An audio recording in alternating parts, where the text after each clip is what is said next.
table, and who knows what they're doing? Nobody knows what they talk about. Playing cards. What connection does that person have to what you do and what the customer gets? It just seems like you could really chop like 5 or 6 levels off of any job and the company would still run perfectly. Think about your job. Now imagine your manager isn't there. How much smoother would your day run? I mean, how many of you work a job where you don't even know who the fucking CEO is of the company? That means they're absolutely useless. They're parasites. They're on the top, getting most of the money, sending their kids to private school, driving the fanciest cars, and they can't make a sandwich. Every new level of hierarchy is more money coming out of your paycheck. Unions are fucking great because it's not HR. You need solidarity with the other workers. We need to use that and exercise that. You and your other workers are the most important people at that company. I mean, hell, the way I think about it, maybe you don't get a union at all and you just take the whole company away from the bosses, and that's called a co-op. For the almighty dollar, everyone's a slave. Cause what's the point of doing shit if you ain't getting paid? Before we commence expelling this ghost from this location, before we save Jake from the lock, I will light the ceremonial herb that will give us the sight, that will give us the power we need to set Jake free. My Twitter's not working out here. Let's see if you can get a ghost. Go ahead and try. I summon the ghost into ghostly ghostness. Come the fuck out if you're a real ghost. Now. Demand it. This is how we fucking hunt ghosts. And as we've pointed out, and as we've said, there are no ghosts. So this is where the ghost lives, from what we know. And he's not home. Let me see, let me try this. Jake, you may overtake my body. I accept you into my heart and soul. Please, if you are here, take control of me. Use me as a vessel. Gross. Nothing. Yeah, no ghosts.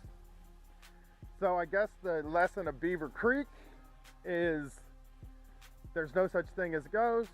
There's no God, and the Bible is a lie.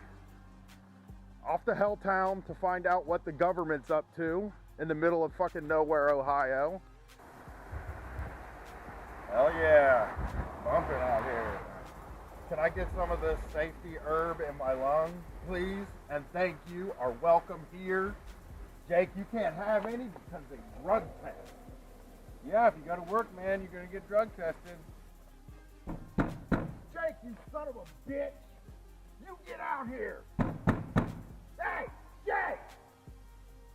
Ain't coming. He ain't coming because he's afraid of me, Brian Quinby from Street Fight Radio. Brett, would you like a shot at Jake? Yeah.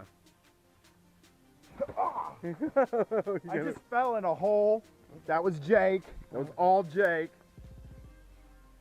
I think we found the ghost. Jake won't let you see your mention. He's like, don't look at your phone while you're at work, motherfucker.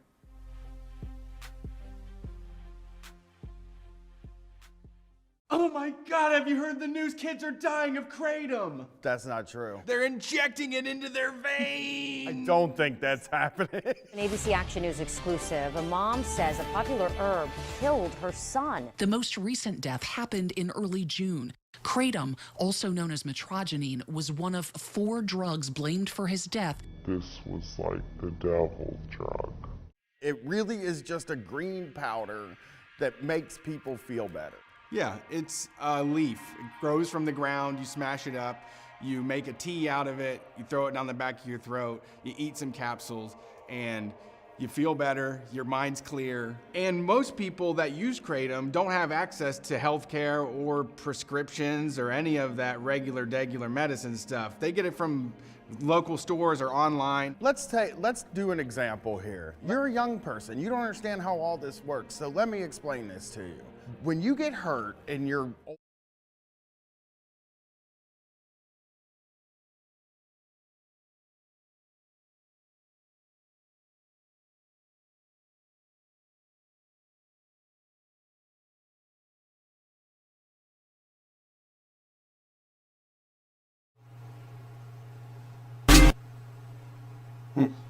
It's not working.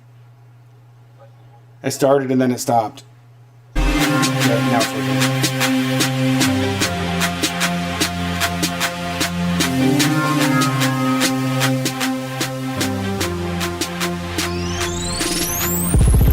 Hey, Street Fight family! Guys, gals, and non-binary pals, how's your day going?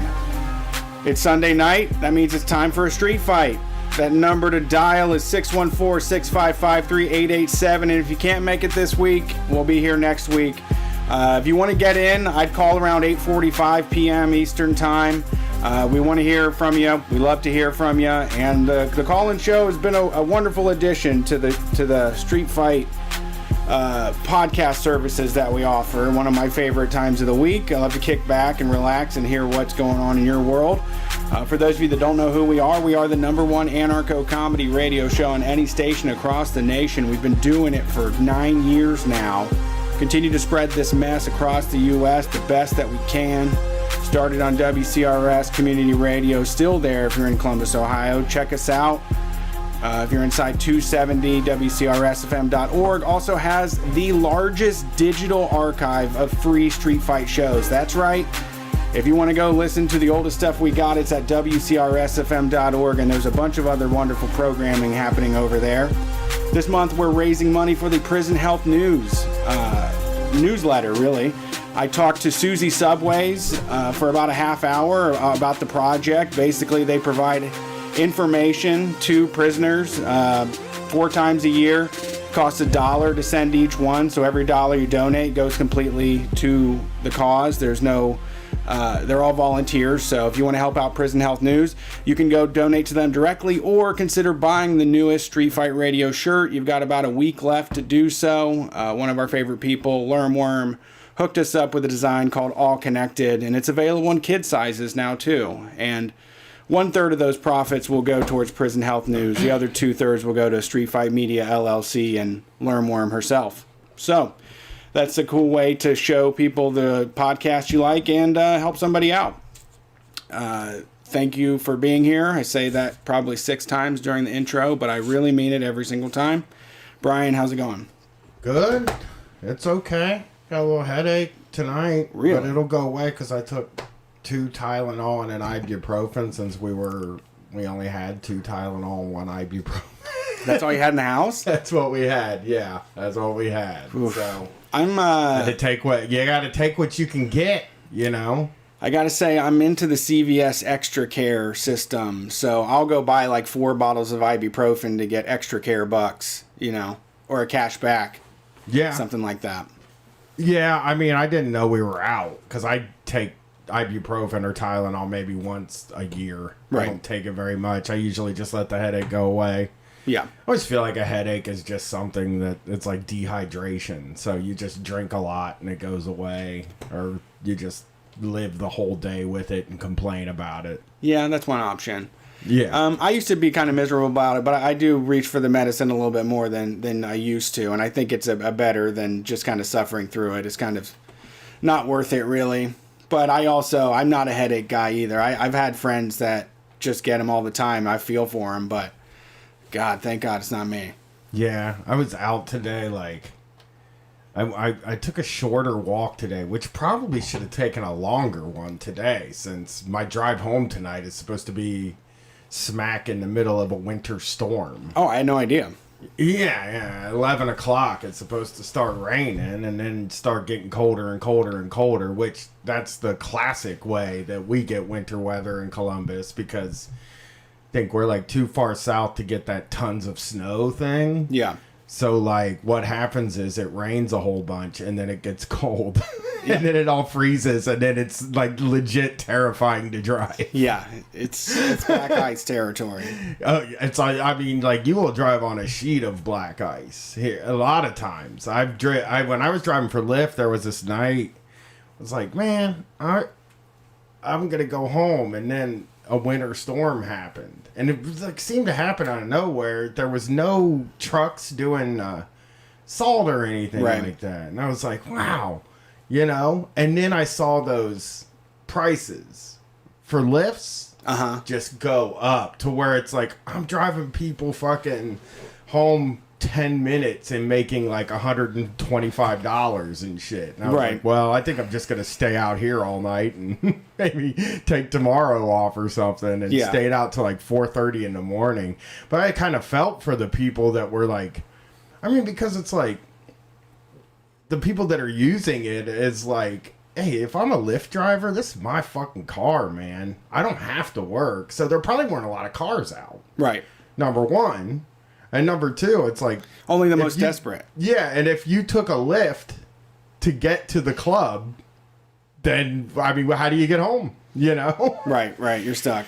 That was where I figured out how nasty those businesses were that night. And was like, oof, man. You know, everybody's fucked in this case. Right. I mean, not me. I made a bunch of money and I just drove slow. Right. And, like, did what I was supposed to do. Right, extra cautious. Yeah. Formula One was fucking sweet today. Not really. I don't want to root on the wrecks, but Roman Grosjean flew into a barrier. His car got ripped in half, and he survived, which was the best news ever. And they've only been using this like halo protection that like goes above their head for 2 years. So like if this was 3 years ago, I would have just watched somebody get decapitated on fucking YouTube TV. Yeah. But he flew through a barrier at like 150 fucking kilometers per hour, pierced right through it, and came out on the other side, and is in the hospital right now and giving thumbs up from his bed. Yeah, he'll be back in a car in no time. Oh yeah, you got to. Yeah. No, actually, this is at the end of his. Honestly, you know what kind of is crazy is that this would have been a tragic story 30 years ago because he is retiring at the end of this year. Not really retiring, but he doesn't have a contract for a seat. Getting too old for this shit. Dying on your third to last fucking race that's not what I want to watch. No. Just let him go. Just let him get out of here. I don't want to have we're recording, honey. I don't want to have that on my conscience. But he turned it. It was a fucking giant fireball. It was insane. Yeah. You can handle this. I can talk. Man, yeah. I don't know. I haven't watched. I know that there was this one time I was watching wrestling and Seth Rollins was wrestling Sting, and had the kid in the living room. I had, you know, everybody was enjoying their time watching it. Sting's a little older of a guy. I think he's in his 60s actually. And, you know, you can tell he's a professional wrestler that's been wrestling since he was 20. You can tell this guy he moves pretty stiff, you know? And Seth Rollins grabs him, runs him across the ring to do this thing called the buckle bomb, which is like he lifts him up on his shoulder and he slams him down on the turnbuckle. And it's not really that big of a deal for a move because it's like you don't fall far and you kind of just hit this thing and you usually land standing up and then you fall over to sell it. But he hit the back of his neck and you could tell that Sting was not like there. Like, and you see this guy hit his neck and you're like, oh, that was a nasty bump. And then his knees like go wobbly. And you can tell he doesn't like really fucking know where he is. And I was like, this guy's gonna die on TV. I don't. This is fake. It's like my daughter's sitting in this room. This is supposed to be fake. I don't want to see this guy die. Yeah. Don't do it for me. Please do not do this for me. Yeah. And I like a lot of the high. I mean, most of my favorite wrestling is the like real high risk shit. So, like, I mean, I don't watch that really high risk stuff with my daughter. Yeah. You know? I don't watch any wrestling with her now, but when we were younger, when she was younger and we watched it, it was like we just watched WWE. It's probably they work safer than most places. I mean, no wrestling is safe ever. Like, but I mean, that's like racing, right? Like, none of it's safe. No. It's all fucking dangerous. It's just... There was crashes at IndyCar that were, like, also... As a fan, you're like, no, I don't want to see this. You know it's a possibility, but you're like, fuck. Yeah. It's actually happening.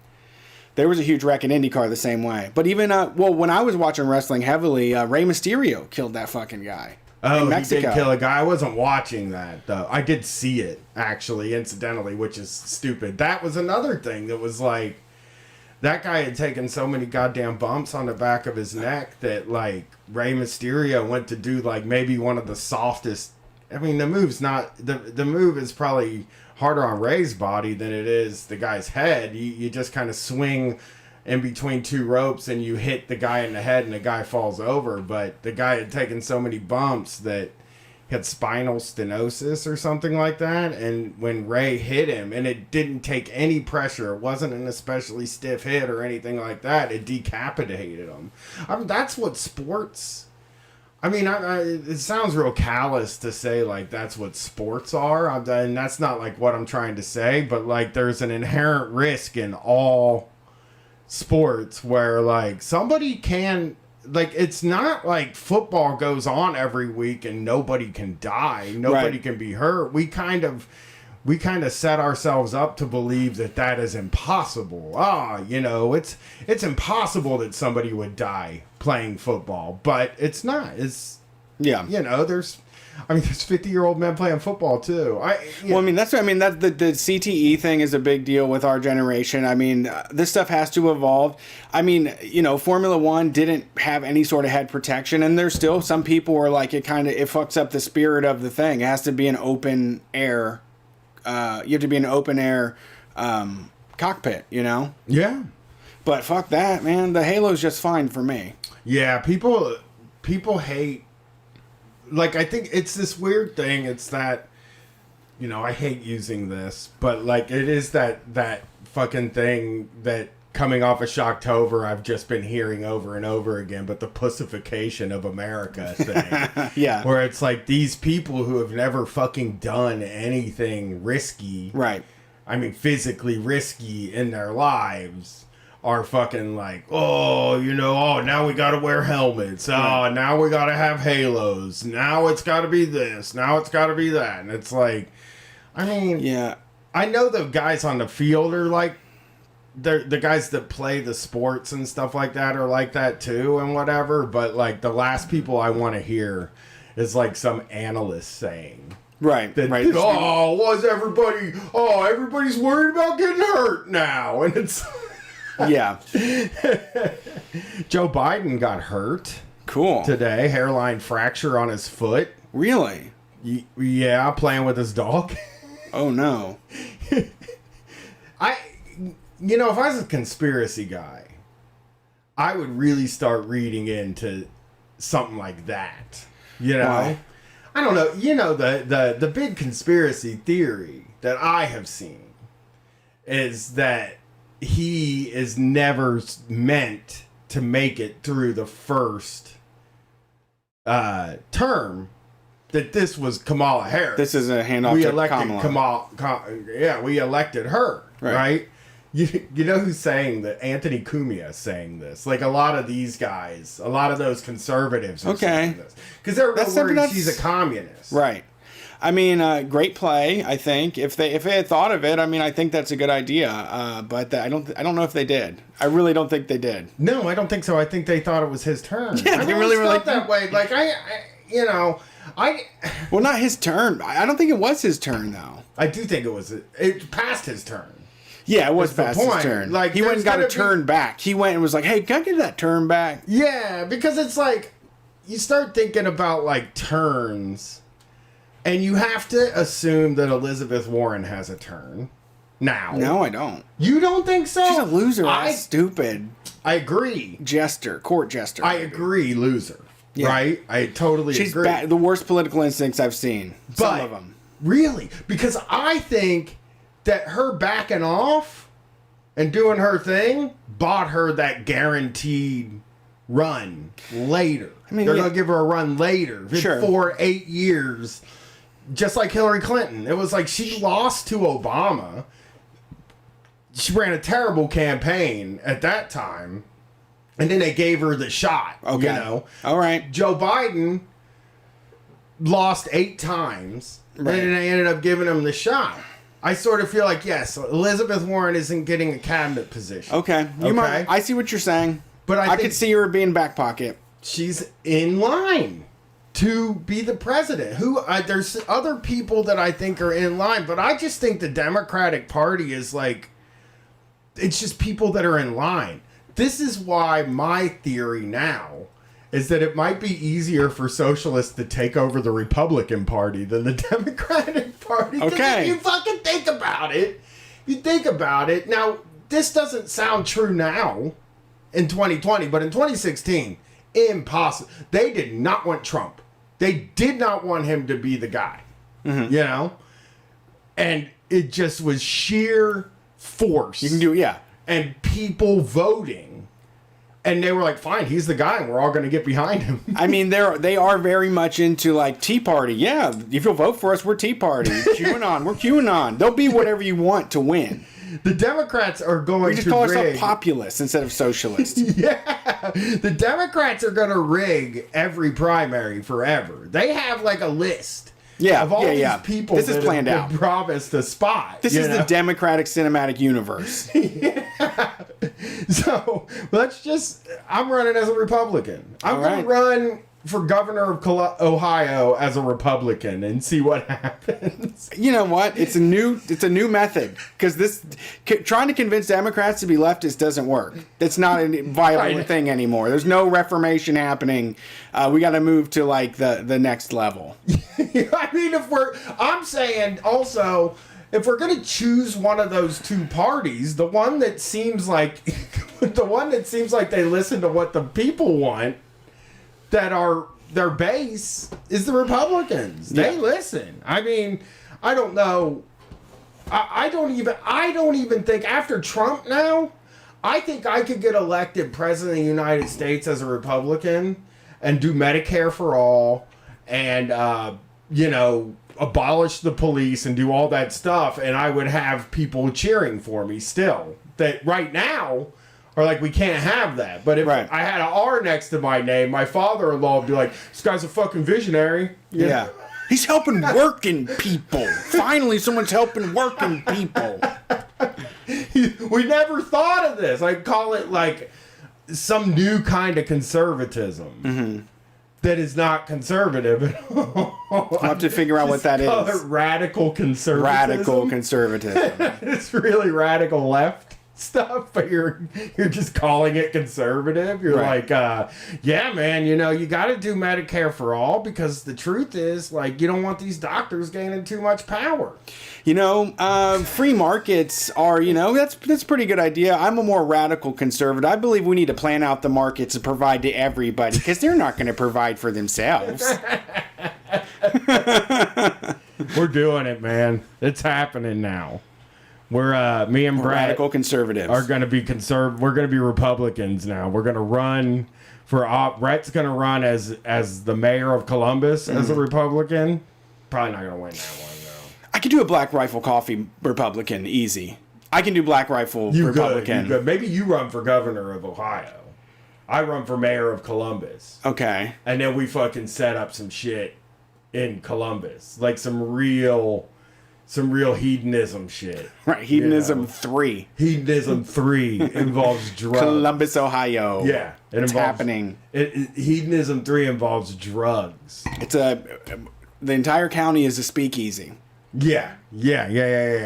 With drugs. Right, that's what I was saying. We don't have to say it out loud. We're speakeasy. We don't know why we're here. You can get cocaine. Right. You can get... Powder your nose. We say powder your nose. Yeah, you can get Zans. We say The Zandy Man can. The Zandy Man can.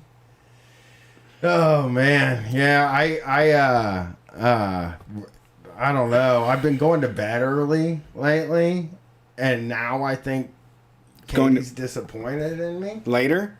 Early. I've been going to bed earlier. Midnight Friday night. Okay. And I think Katie's disappointed that I went to bed midnight Friday night, right? Okay. Because it's like, motherfucker, you don't have a real job and you're going to bed at midnight on a Friday night. But I'm like, exactly, I don't have a real job. It doesn't matter when I go to fucking bed or when I wake up. It's true. It's true randomness. I know. The obvious choice, the weekend warrior choice, is stay up as long as you can. Yeah. I do what I want. Yeah. I'll sleep for 2, wake up for 2, go back for 1, come back for 6. I told her, I was like, no, same way that they did. I mean, like Friday night when I was working for a living, 2, 3, 4 o'clock. Because it just was you got to fucking do it. Only chance. Yeah. Friday nights now, nothing. It's same as a Monday. Same as a Tuesday. I like Tuesday. I like Mondays better. My wife is a hard worker, so Monday through Thursday, like we really have a pretty straightforward evening thing. But Fridays she will try to stay up. She'll drink coffee and stay up. So I do end up going off on Friday nights. But I'm in your old sleep schedule. Like I've slipped into yours when you used to talk about waking up, laying there for an hour, and then getting up. I do that, and then I also man, if I would love to go to bed before midnight. Yeah. I just can't make it happen. Yeah, I mean, it's not for me. I don't like it because I get tired earlier, but that's good. I'm not tired. That's the thing you were talking about. The problem is I'm not tired. Yeah. Like if I woke up at 5 a.m, I would eventually get fucking tired. Yeah. But 11 is I got all day. Yeah. Like everybody's going to bed. I'm like, what? It's second wind. Yeah. I want to get up at 9:30 would be the time, I think, now for me, which is really pushing the limits of who I am as a person. Okay. Because I've been getting up 10:30 lately. Okay. But 9:30, and I think it's only 9:30 because I'm just a half hour earlier than I actually get up. You know what I mean? Nothing's ever good enough for me. Sure. So I always want it to be something I can't have, because 9:30 ain't happening. That is. Yeah, I mean, I used to stress a lot about my sleep schedule, but talking to Erica, she's like, she doesn't have any restrictions on me. She wants me to be there to help with school and stuff, but if I wake up at an hour or two later, she doesn't care. But I really feel I should be doing better, and it's why though? I don't need to always think that. I'm doing just fine. If I feel good and I'm rested, I can sleep I sleep until I fucking wake up, which is the best circumstances possible. I don't have a fucking alarm ringing in my ears. That's the thing I've always said about man, I don't make as much money as I probably would if I was still a cable guy, but I go to bed when I want and wake up when I want, which is the number. Everybody, when I was working for a living, that was really the main thing I hated about it, was that it was controlling my sleep. Yeah. And now it's just I just fucking crawl into bed when it's time, and I love it. Yeah, it's fucking great. Love it. Let's get to these calls. You got is that number on there? I don't know, maybe, but we do have also have the results for the call-in sick competition. When do you want to do that? After the break? Yeah. After the break. So last week, if this is your first ever episode of Street Fight, I suggest you listen to the call-in show from last week. It was a doozy. We did a call-in sick theme. We had a competition. Now, the winner of this competition gets 1 paid day off of minimum wage labor in Ohio. That's 8 hours at $8.55 an hour. It comes out to a total jackpot of $68.40. Our second place winner will get a half day off, which is $32.20. Something like 32, that. Yeah. 8, oh, it's, whatever. And then our third person, you'll get one of the free Learn Worm All Connected t-shirts, and we'll send that to you once they print. Let's see who's on the line. Thanks for calling Street Fight. Who are we talking to tonight? Hi, this is Daryl Elshie. Hi, Daryl. How are you doing tonight? Darylowski? Yeah, you're welcome. It's I gotta get it. You're from the Cleveland Teachers Union, right? Cleveland Heights Teachers Union. We're actually just up the hill from Cleveland. Yeah. Oh, okay. Yeah. But it's hold on, I got your name. I'm sorry. He can tell us. Daryl Lauschie. There we go. Daryl Lauschie. Yeah. So what's going on? I read a mutual friend sent me the 2 press releases that have been sent out for the Cleveland Heights Teachers Union. It sounds like they're trying to fuck you guys over. So start at the beginning from what they're trying to get from you, and then the strike notice and what they're doing now. Sure. We actually we started negotiating back in June for our contract, and unfortunately, they only are willing to offer a 1-year contract to us. So we have to go through all this again for next year. We usually start in the spring. They kept putting it off. Unfortunately, Cleveland Heights University Heights City School District is in a financial crunch because of the Ed Choice vouchers and how it's draining our budget to the tune of about $9 million this year. And so back in June, when they started negotiations, they offered us a contract that 97% of our members rejected. In the contract, it imposed a raise of our health insurance premiums by 250%, and it eliminated a 1% retirement pickup that we had won, I want to say maybe about 5 or 6 years ago or so. So they're God damn. So they're like erasing gains that you just made recently. Yeah. So basically, it comes out to about anywhere between a $3,000 to $5,000 pay cut for our members, depending on where they are on our salary schedule, and that's take-home pay. And it effectively, Take home. Yeah, it effectively wipes out about 10 years worth of gains that we've made. So I've been teaching for 24 years, and it basically takes me back to where I was year 14. Wow. And we have made we've made compromises along the way, but they haven't moved off that offer. And at the end of September, the school board voted unanimously to impose the contract on us, and then accuse us of not bargaining in good faith. Yeah. And we maintain that if you're imposing a contract on our members, that's not bargaining in good faith on their end. Is it bargaining? Is this a Corona thing? Yeah. What's that? I don't know if that is it. We are in a budget crunch. We just passed a levy back in early November, but it wasn't a very high millage.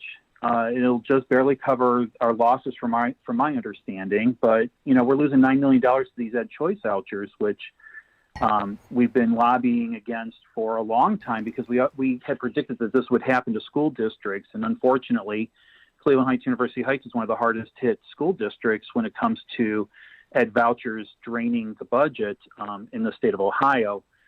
But our board pretty much did no action for the first several years of it, and then all of a sudden, this board finally decided to have a resolution, and there's a lawsuit now working its way through the court system.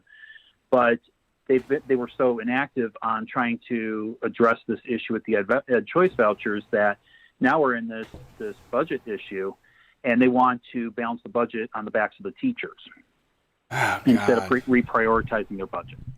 I mean, it just always comes down to us. It's we have to give up something. Yeah. Mm-hmm. And so it's to the tune of 250% more on our health insurance. And we've always taken less in salary increases to preserve our health care because we know that we have good health care. It's what attracts teachers to our district. It's what helps retain good teachers. It's the ball and chain. You start lowering the standards of, if you're lowering the standards of how you're compensating your teachers and your support staff, then you're not going to be able to attract and retain the best, and it becomes a revolving door, and that's not good for our students. They need to be able to build relationships with people, especially their teachers and those that are around them, on a daily basis in school. And if that face is constantly changing because people can't afford to meet their basic needs based on this imposed contract, then the students don't have that grounding that helps them with their learning. Right. Yeah. I mean, my daughter's in 10th grade, and I can already see where like teachers she had in 9th grade, she still talks to some teachers she had in 9th grade and has like good relationships with them where they're sort of mentoring. She has one of her English teachers sort of mentoring her now in 10th grade, and assuming 12th and or 11th 13th. And 12th grade.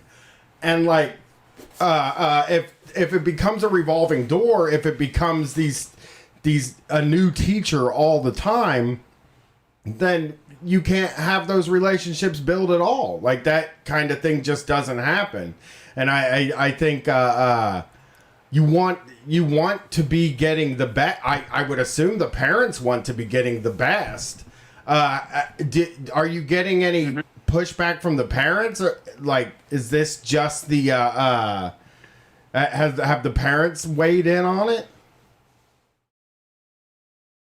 From what I've gauged, we do have a strong parent backing, which is very helpful and very much appreciated. They're putting a lot of pressure on the board to get things resolved before we actually hit the picket line, which is scheduled to be this Wednesday. We've got a lot of support when it comes to the healthcare issue, especially considering that we're in the midst of a pandemic, a global pandemic right now. And on Monday of this past week, the school board voted unanimously to strip us of our health care when we go on strike. Now, legally, they do have that right, except that they have been explaining to the community that they are bound by Ohio law to do so.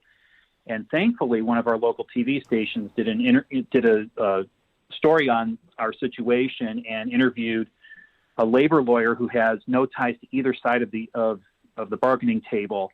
And he set the record straight on labor law and said that the board did not have to strip us of our health insurance when we go on strike, as they're saying. So they've chosen to strip us of the health care in the midst of this global pandemic instead of letting it run through the month.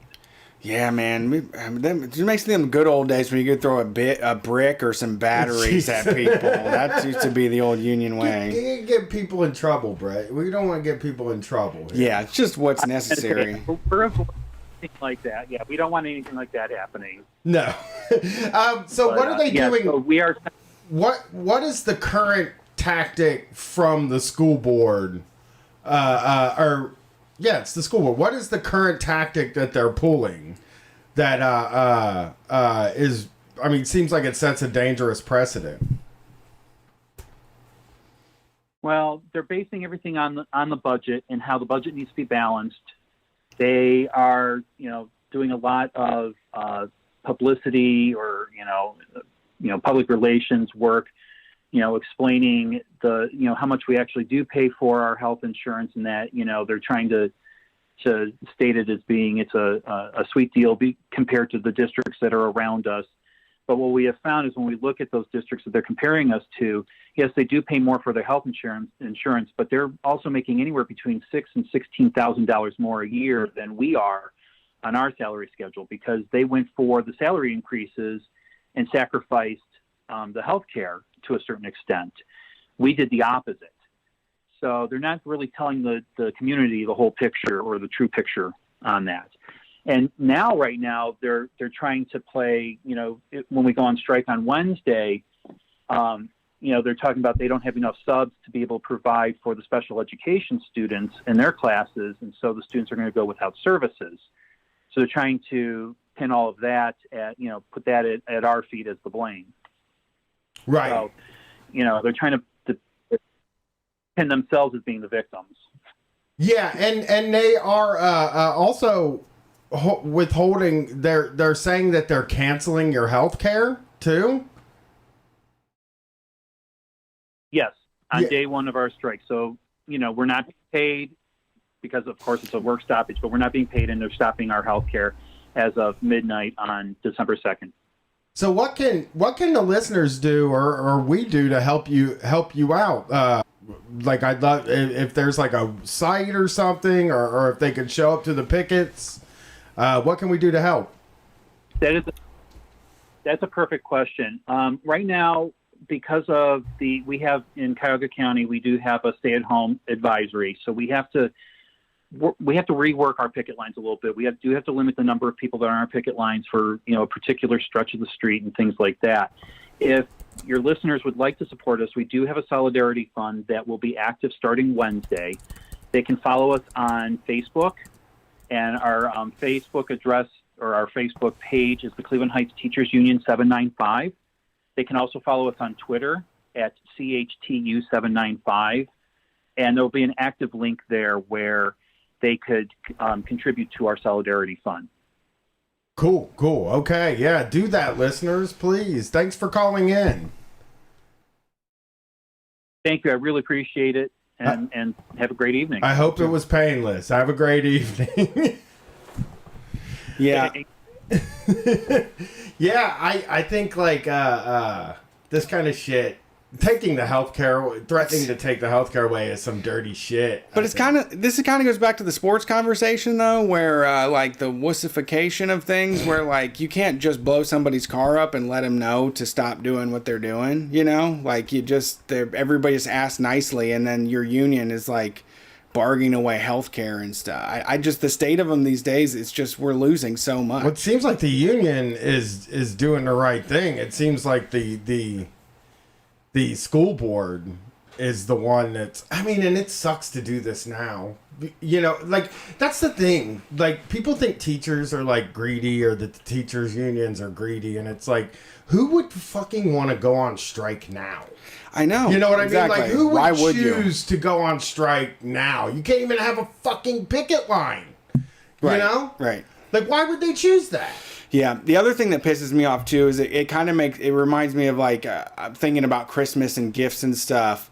This year I'm like considering carry out stuff for restaurants in town that I like and stuff like that. And it's just that like the burden is on me to do the bailout, right? Like it's on the consumers. It's on the consumers. It's on us, you know, to bail out all of our favorite restaurants that we're expected to open our wallets for these businesses that should be, you know, getting cash payouts from the fucking government and shit. You know, like it's not our fucking duty. And this sounds the same thing like this. Like, well, sorry, we can't educate the kids unless the teachers take less, unless they roll back their fucking clock 5 years, you know. Yeah, that's what Katie was talking about that last night. She was like, it's like there's no plan for anybody, and it's just we're all expected to just do it. And like, this is that conservative dream of like charity instead of taxes. We'll do charity instead of taxes. And it's like, look at all of the shit that's closing. I mean, and really misguided businesses opening up right now too. I did my walk today, and I decided to go a little different path, and I saw 2 barber shops opening and a cigar lounge. Ooh, wow. And I'm like, what the fuck? You couldn't wait that out? I guess the real estate was cheap, and you were just like, I'm gonna fucking go for it. You imagine a cigar lounge now? People actually going to a place where people are blowing into the air. It's like literally showing the COVID. Like, this is how it spreads throughout the room. Look at see, it fills all the corners and crevices. You need to get some wind vortices going to spread it around. But yeah, that's their COVID. It's mixing with my COVID. Yeah, and you're just seeing all these I'm seeing these businesses opening up, and I'm like, I mean, there were these strong, like, these places you walk by and you fucking see the signs on the door that say, after 23 years of service, we're having to close our doors now. So that what? So that another ice cream shop with a sex theme can open up and close in 2 weeks, you know? Right. It's just fucking, there is no help out there. There's just none. No help. Yeah, and it's also scams all the way up. I mean, being a small business owner running a scam on the government, it's you don't have rainy day funds. You know, that's like an Apple thing where they'll take $23 million and set it aside overseas somewhere where it can't be touched. But your average, like the restaurants down the street from you, they got enough to make it until next month. If no new sales come in, like it's done in a month. You know, exactly. I don't know. Hold on, I'm hearing. Did the listeners hear that? Did we lose our? I think we did. Did we? Jason's fixing it. Did we lose the host connection? It's showing. You want to try to take a call? Let's take a call. Hey, call. Hopefully we didn't fuck you with our technical difficulties. Who is it? Hey, it's Russell. I'm the teacher out in Texas. What's up, Russell? How's it going tonight? Another teacher on the phone. Yeah. Hey, you know, pretty good. We love the teachers. They all say that teachers are our future. Do they? No, that's children. But I was just making that up to make The Russell teachers feel are. good. The teachers are though, really. My daughter's teacher is so amazing. He impresses me like the way that he just rolls through like conversations with 7-year-olds all day long and is just like an expert at it. Yeah. What grade do you teach, Russell? I teach 10th grade, actually. Lucky. That's what I want. I wanted to teach high school when I was going to teach. So, what's going on tonight? I was calling you guys because that episode you guys recorded about getting the cheese, that made me laugh my ass off. It was so funny. Thank you. Who moved my cheese? It was right here. And it's like, I've known about that story for a long time, and it is the way I think about like trying to get through the world of work. Is you're always having to shift your expectations and figure out where that new cheese is.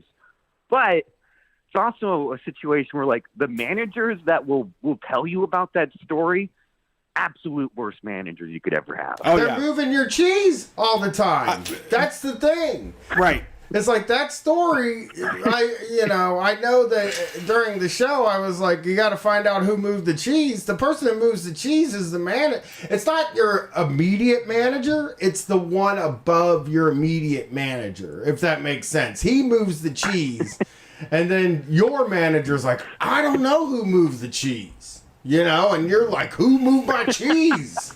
That's the hierarchy here. Honestly, the job that I had to read the book, I worked in like a literal boiler room. A friend of a friend that had a frat with another guy set up a sales room with the most slapped together furnishings I've ever seen in my fucking life. And that was who moved my cheese boss. Terrible person, completely cynical and black-hearted human with no soul. Yeah, it's like if you're the one moving the cheese, don't talk about it. Just don't try to like push that on your employer. Yeah, we liked it. We know you got it. We liked it too. Right. But Jesus, don't blame us. But the other thing I've been thinking about, and this is related to moving the cheese, is I was thinking last week about how crazy it was last spring. Because it really did feel like the class of managers really lost control of people for a few months. Like, you remember people talking about like picking up a new hobby and making bread, and like people talking about having extra time, and that stuff's all over now. They figured out how to put the boot back on everyone, and everyone's miserable again. Well, yeah. They have people, I think it is possible that people are being quieter about it, because they got caught in those times, but they've also figured out how to catch. There's apps now that are there to catch you fucking around, and I think people are even just worried that even if they don't know if the company has one of those apps, I think people are just worried that the company has one of those apps and they're not telling anybody. Yeah. And, but yeah, the hobby stuff, that all ended. Yeah, I mean, honestly, this year, I'm still trying to square it myself, but there has been some flash in the pan moments. The George Floyd was a very inspiring big moment. And I think even more earlier this spring when people were like really gracious for grocery store employees and like Amazon driver or delivery drivers and stuff. Like, I think that sentiment and the wellspring of that sentiment is something that I wish would have stayed around. And I think maybe there, but we totally have lost the narrative now. Everybody's talking about how they have there's like computer printouts on the wall that says you are a hero, and it's like bleached by the sun and the ink is running and shit. They don't get hero pay anymore. And yeah, for sure. Like that. I mean, it's weird because you look at it and you're like, things weren't even as bad. I mean, I guess it's an odd thing. I guess I could tell this story real quick. I got a COVID test. Congratulations. Last week. Negative. Okay. Everybody. Was never a risk at all of me getting COVID. I mean, there's always a risk. There's a lot of people that have it in Ohio. But I was not exhibiting any symptoms. I said my tongue feels weird, and I threw up earlier today, was why I got the test. And the doctor was really just, like, could tell I didn't have it, but was explaining to me, like, you know, people aren't getting it from their hands. Are you wearing a mask? And I'm like, yeah. And she's like, even if you get it with a mask, you're probably gonna not get a bad case. But then she looked at me like real sweetly and was like, you want me to give you a COVID test? And I was like, little sure. baby, you've been here coming crying for your COVID test. But like those early days when they were paying them hero paid, they weren't paying them enough.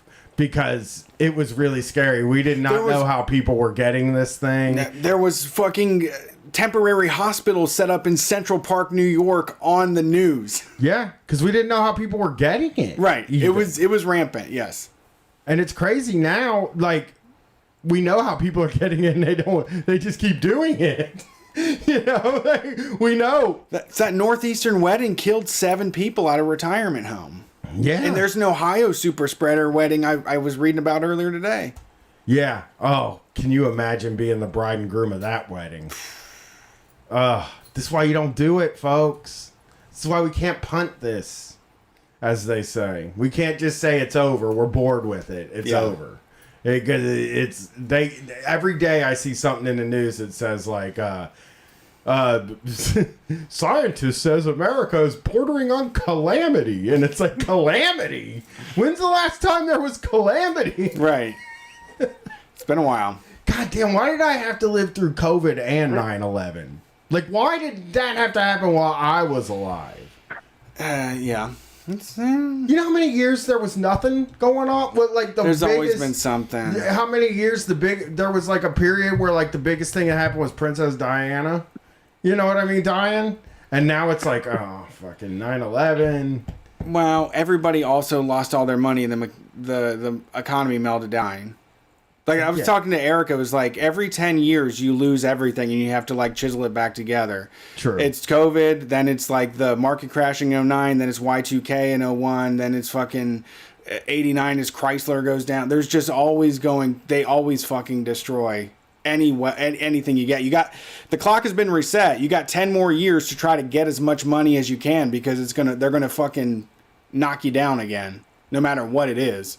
Yeah, for sure.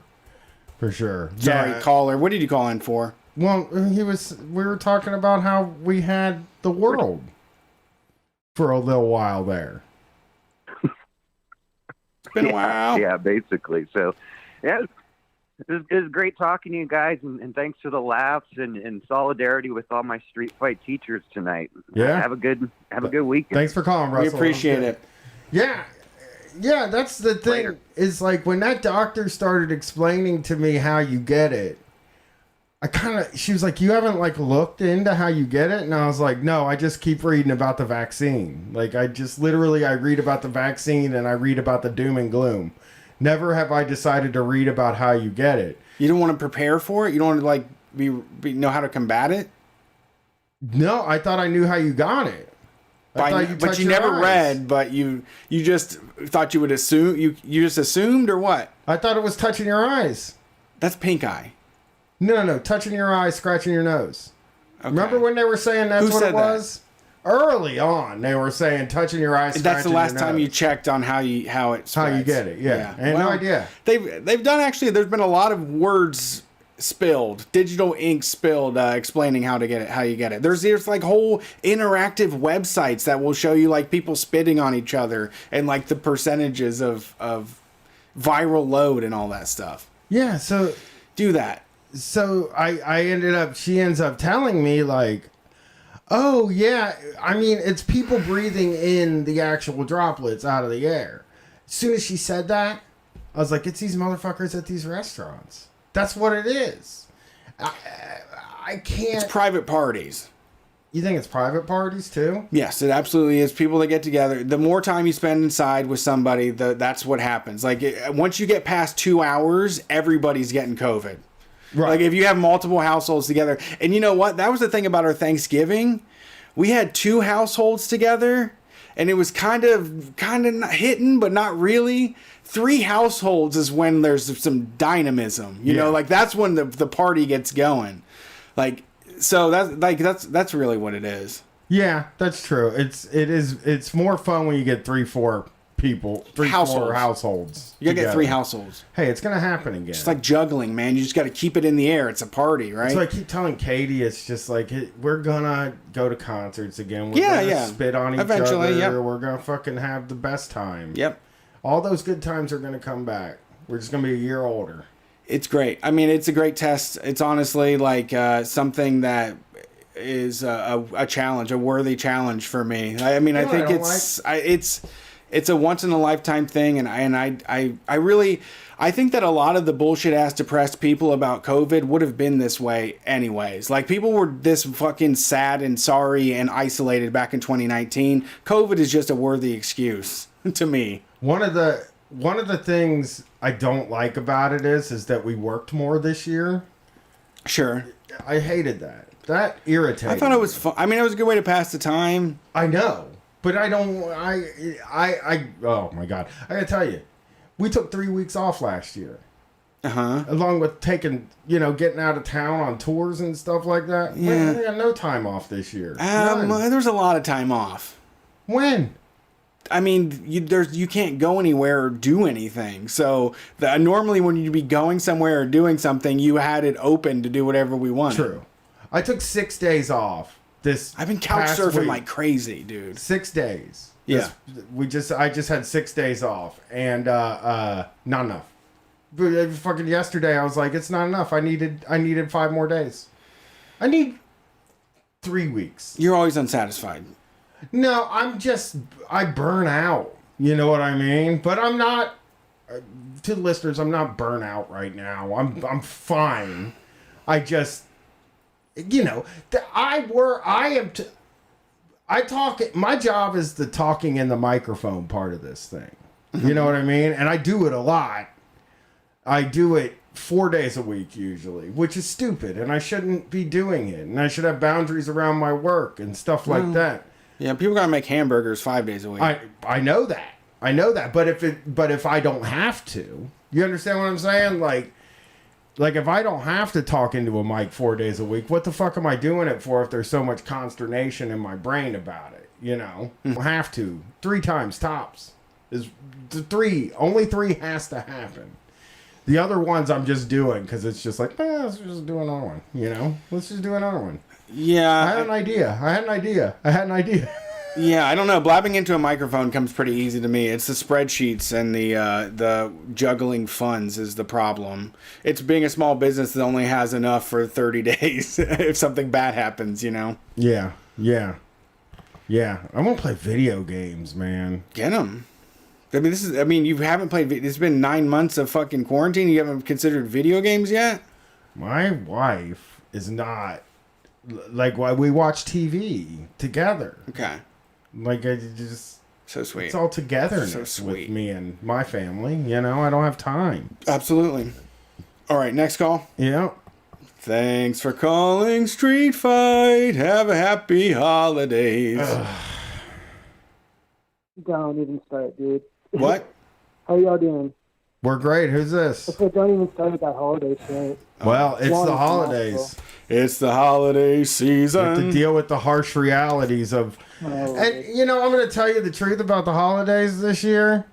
I feel like if this was my brokest era... Okay, so this year I have a little... I financially, it's not going to kill me, okay, to do the holidays. If this year was broke year, like 5 years ago, when I was super broke, I couldn't afford to do the holidays, I just wouldn't do it this year. I would abstain. I'd just be like, they can't see each other. Might as well not buy presents. That's I'm telling you, if I was broke, I spent a lot on Thanksgiving this year because it was still like a special occasion. We wanted to cook, like we wanted to do special shit, But like, if I was broke this year, Thanksgiving Would have been nothing. It would have fucking been nothing, dude. And I would have been like, you know what? We're not doing anything because you can't. And then I would tell everybody in my life you can't do it. And Christmas is the same way. We need to get to a point where people understand that Christmas is too much unless they're going to toss us some moolah. You know what I mean? Again, free rent December is the fucking goal of my movement. Free rent December. Free bills, really. So what's going on tonight? Oh, well, I just wanted to complain about both my jobs, because neither of them do people wear masks. Oh, what kind of work? Employees, wedding caterer and subcontractor. Wedding caterer. They don't wear masks. Is it outdoors? Well, we outdoors and indoors. We wear masks, but the people don't. Right. Yeah, I was talking to someone earlier today that works in a restaurant that was saying something similar. How they just, as soon as people sit down at the table, they feel like it's the old times. They just start wandering around the fucking dining room, touching everything, spitting on shit, putting everything in their fucking mouth. Yeah. Oh shit! One of the events we worked, they didn't even bring hand sanitizer. Great. Oh my god. You know, I did read an interesting article about two hairstylists that were very extreme with their mask wearing, and they were able to not infect any of their clients. So, you know, a friend of mine went to go get a part-time job at a pizza place, and on the first day, everybody, like, as soon as the customers left, they all ripped their masks off. Oh, yeah. And she was like, no, not going to do that. But not that I don't think this isn't the solution or anything. But if you're in a work environment that has strict mask compliance and everybody is down for it, it seems to at least give minimize the chances of contracting COVID. Well, and I'll tell you this, and I want to tell the caller this. When I did talk to the doctor mentioned that, like, the worst cases are people huffing it because they're not wearing a mask. Like they're because the you know, we're told that the mask doesn't protect us and it protects other people, but it does keep less of the droplets from getting into you, and you might get a more mild case. For sure. And I truly have no idea how people are expected to not get it at a job like this. Like, I don't know how. What is being said by your bosses? Oh, the catering, they're like, yeah, wear your mask. We don't want it. But the contractor I work for, he reads the white papers, so he knows that it's not that big of a deal and shit. So. Oh no! So yeah, I think a lot of people in more blue collar work, I think are definitely the ones that are like their bosses just are. They're fine with either way. Do what you want. They're not going to believe in this thing. Yeah. They think it's a hoax. You know, it's really scary. I was thinking yesterday about how the two people, they're kind of two sides when it comes to COVID. One side is listening to epidemiologists and doctors. The other side's listening to like Sean Hannity and reading copy pasta on Facebook. Dinesh D'Souza. Yeah. Well, it's just like, you know, you can consider the science or you can consider what's right. And that in America, you're free to do whatever the fuck you want and commerce can happen. Well, they think it's the news, too. Again, I think people like that think that... First of all, I think people like that think that you have to be special to have a podcast or a radio show. You have to have a special kind of intellect to be a stand-up comedian, to talk into a microphone. You have to be special. And I think that's why they'll listen to people like that when it comes to this. Good point. And I truly have no idea how to tell them that, like, I've met a lot of those people and they're stupid. Yeah. Not the right-wing people, but I mean, it doesn't take a genius intellect to make your living talking into a microphone. No, yeah, Ben Shapiro is not a special person. No, he's dumb as shit. But those people believe that those people believe that it's a special type of person that has succeeded. That's why they're totally okay. Also, that's why they're totally okay with like people dying. That's why they're totally okay with all of that stuff. Oh yeah, for being sure. they're okay with they're okay with Ben Shapiro being super rich because they think he's a super intellect and that he deserves what he has. And it plays into the wussification, the F1 stuff, the wrestling stuff, where it's like, you know, the world's tough and some people are gonna die. And I don't have to be concerned with that at all. You know, and it's like that's what you want to. That you care about, putting that kind of freedom on a pedestal, freedom to not give a fuck about anybody else, versus applying well-known procedures to stop the spread of a fucking virus. You know. No, and these guys are like gun guys. Like the property we're working on right now, it's owned by a guy who owns the Nashville Armory. So they're all about like fucking defending yourself and protecting yourself. But when it comes to this, it's like, oh, well, I can't see it, so it's not a problem. You know? Yeah, absolutely. The rush to get the economy back is just, I mean, I'm so annoyed. I was watching some like network news today, and they were asking about another stimulus plan or check or something, and everybody was kind of like, you know, whatever. That's not a real thing anymore. Like, people have just moved past that. Then, like, I don't know why the fucking burnout, is the only one that wants to have an adult conversation about tackling this virus through monetary payouts to people to stay the fuck home.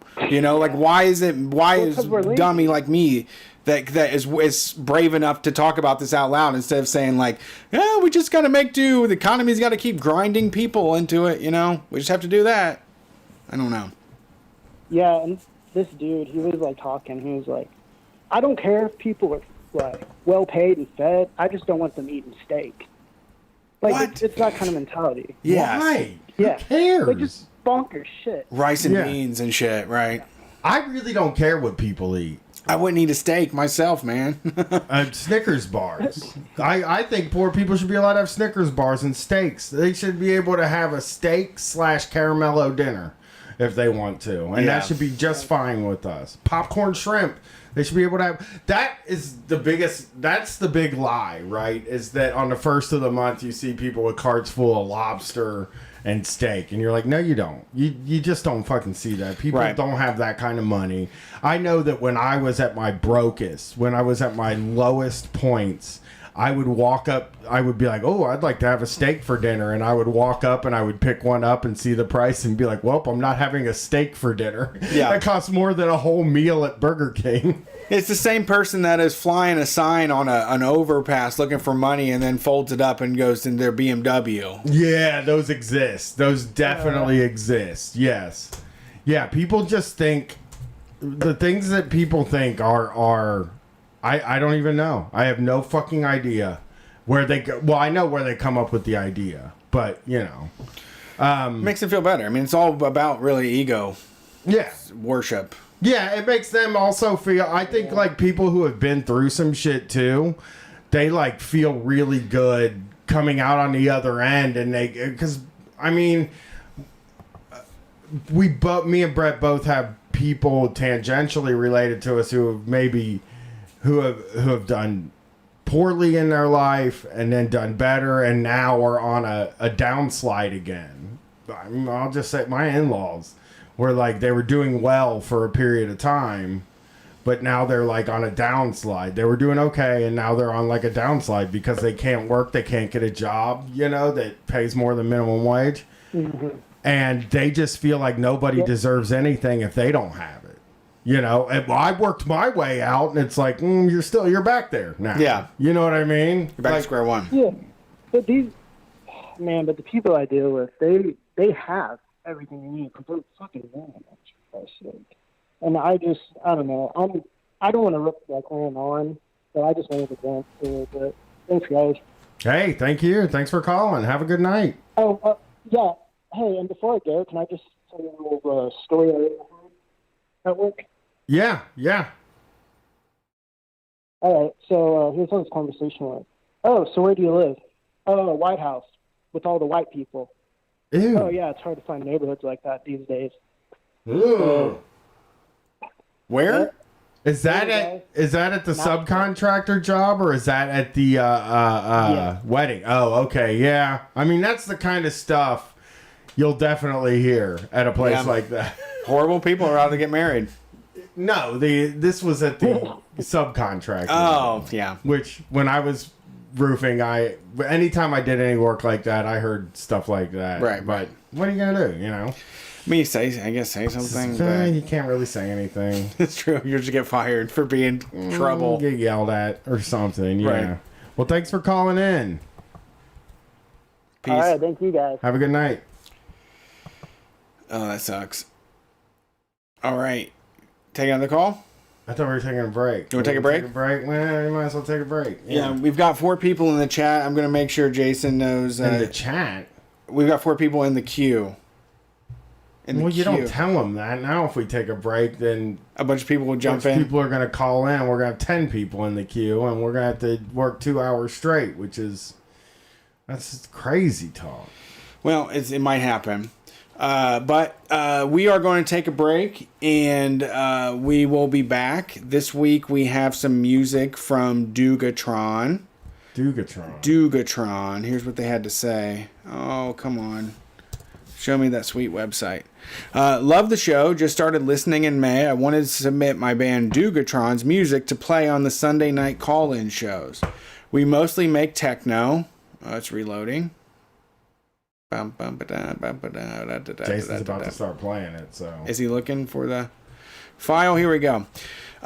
We mostly make techno. We're from outside of Detroit, so it's an important thing around here. Look into Underground Resistance for a crossover of left/Afro-futurist politics and techno.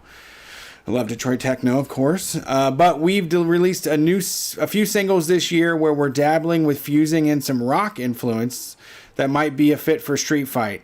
I think Beaches or Audrey Witherspoon are probably the best fit. They're kind of long, both in the 8-minute range. Well, not long enough. But maybe you'd appreciate a longer break in the live broadcast. Let's see. I sent over to Jason a 34-minute long song, which is not going to be something that we do for the entire break. But enjoy Dugatron until we come back in like 10 minutes. Over here. Too much? Am I telling too much? You are. Too behind the scenes.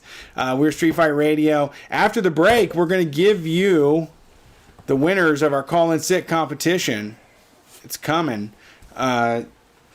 Jason, are you ready to go? Jason is on quarantine, basically, because Thanksgiving seemed like a super spreader event. I saw on Instagram stories all kinds of people that had excuses for why they were meeting with a dozen people on Thanksgiving. But this is Dugatron. Enjoy it. We're Street Fight. Peace.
All right. I don't know if they can hear me yet. We're doing this remote for the first time.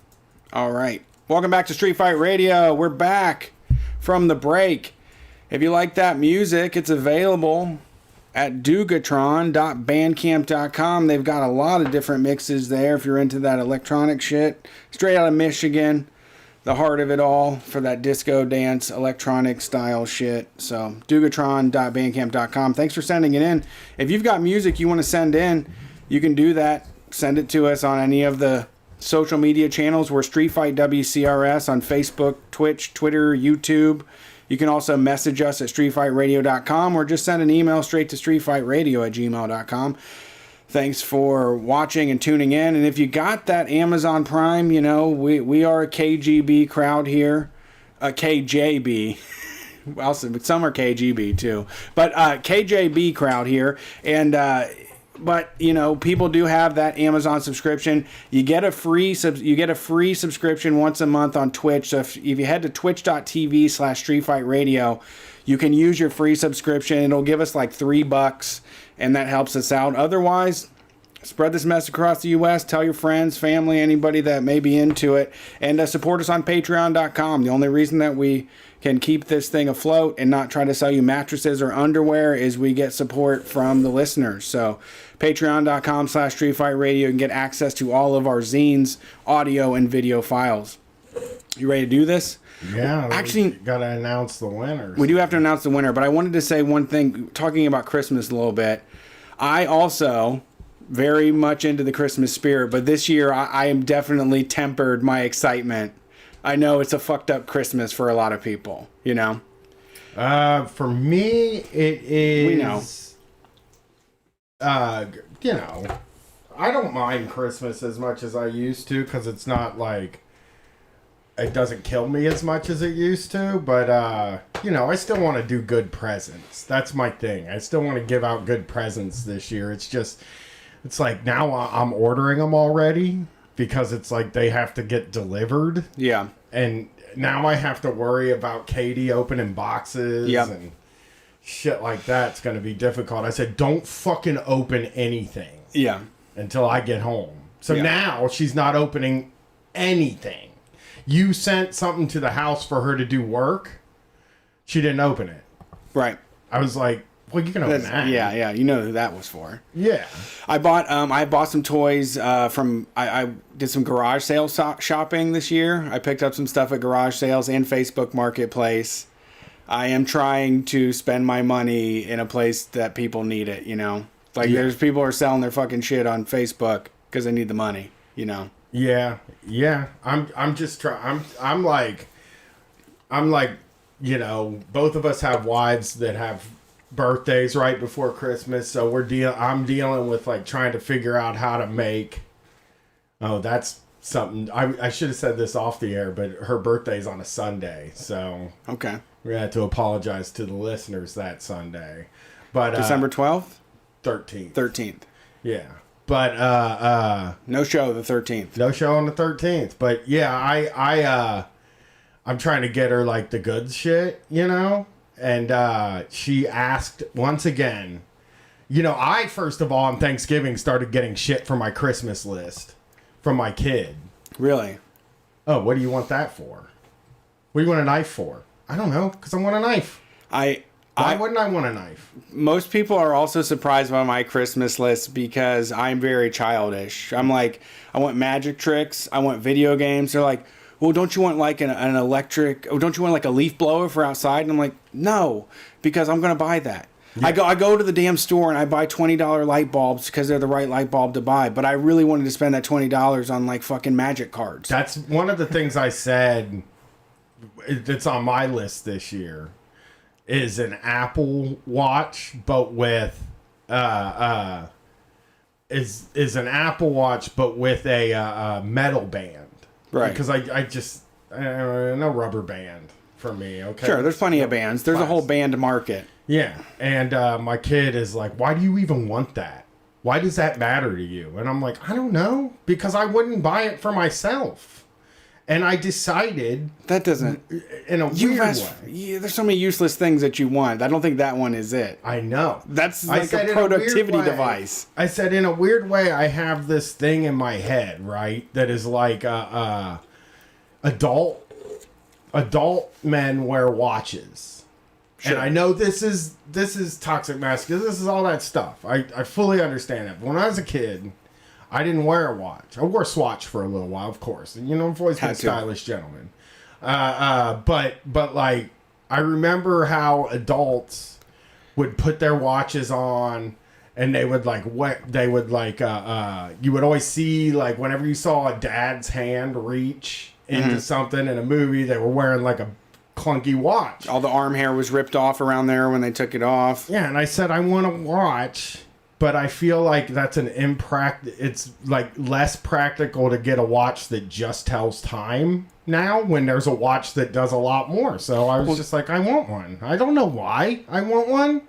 And my daughter's just like, you don't need that. And I'm like, fuck, you don't need what I got you. Yeah, Christmas to me is the most frivolous things possible. This is shoot the moon type shit. Like, I want something that doesn't make any goddamn sense, because I spend all my money on things that make sense fucking 364 days a year. Exactly. That's where I was. A knife. I said I want a microphone boom arm that you attach to the ceiling.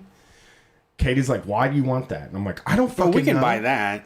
I just want to. I want to attach a boom arm to the ceiling and pull it down and talk into it. Look. I'm trying to live my dream of radio guy. I want to have all the radio guy stuff. So I asked for a boom arm, and they're like, "Why do you want that? Why do you want a TV in your office?" I don't know. This office now, it's about to turn into my man cave. Okay. And I know having a man cave is dumb, but it's a room I'm going to go to and shut out steam. The rest of the world. You have a cooler with all your favorite drinks in there. See, that's what's funny Mini about fridge. that is, like, people think that's the most, like, amazing thing to me, I think, because Nick actually told Brett to tell me that when we film the TV show, there's going to be a cooler with all of my favorite drinks in it. And I'm like, well... Gotta be comfortable. There'll be mellows, too. Oh, there better fucking be. That's in your rider. It is. Mellows are on the rider. Yeah. Anybody emails us for a gig or anything, mellows are on the rider. Caramellos. Even a virtual gig, you got to send a box of them to Brian. I have 6 of them at home right now. Oh, no, that's not enough. That's certainly not enough. You ready to take these calls? That's enough for 3 days. Yeah. This morning I took the call.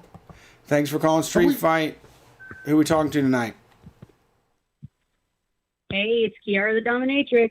Hey, Kiara, how are you doing tonight? Whew.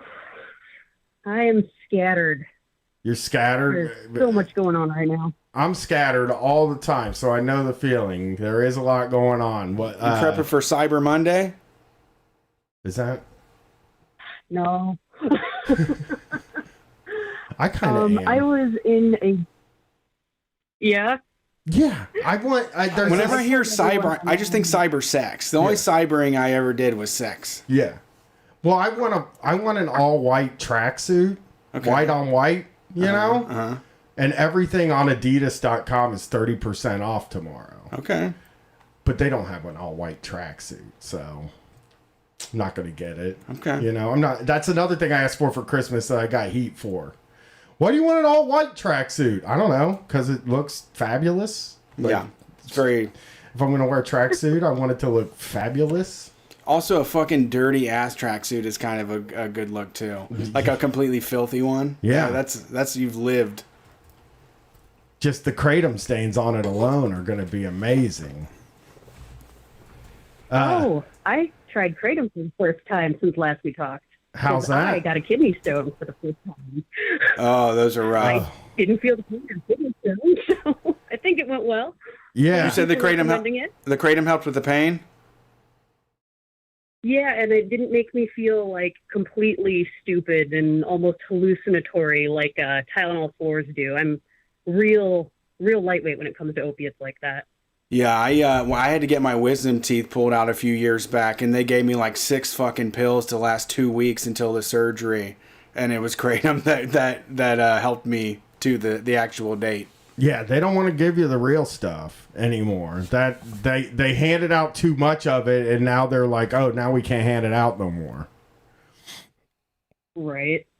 It sucks. So everybody else has got to suffer for their bad decisions, right? Yeah, that's exactly right. That's what makes me crazy. They hate us. Because I mean, I would have liked to have had, more. Oh, I would have preferred just over-the-counter pill. I would just prescription pills would have been better. But yeah, those are nice. So what's going on? So much. But the thing that got me to call in tonight was I waffled back and forth for 3 days on whether or not I should post screenshots of a fellow sex worker being extremely racist. Oof. Like using the N-word but scarring bits out instead doesn't make it okay, in my opinion. Agreed. Was it like what's the word? Did they think they were being like? I'm trying to figure out the way to say this. Did they think they were being friendly by saying it, or did they think that like they were being racist by saying it? Not that They that thought matters. they were being cute and like,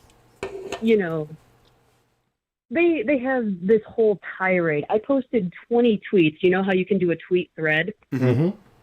Mine was 20 tweets long with screenshots from the stuff.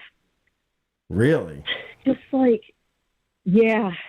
And I did it from my side account in case I got banned because, things are crazy right now. Yeah, and they side with Kinda need racists this usually. job.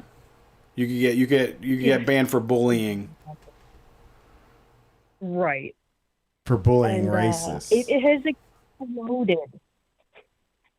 I'm going to check the tweet thread right now, but we are currently at 96 quoted tweets and 137 just regular retweets. Oh, that's I mean, you did the right thing. Yeah.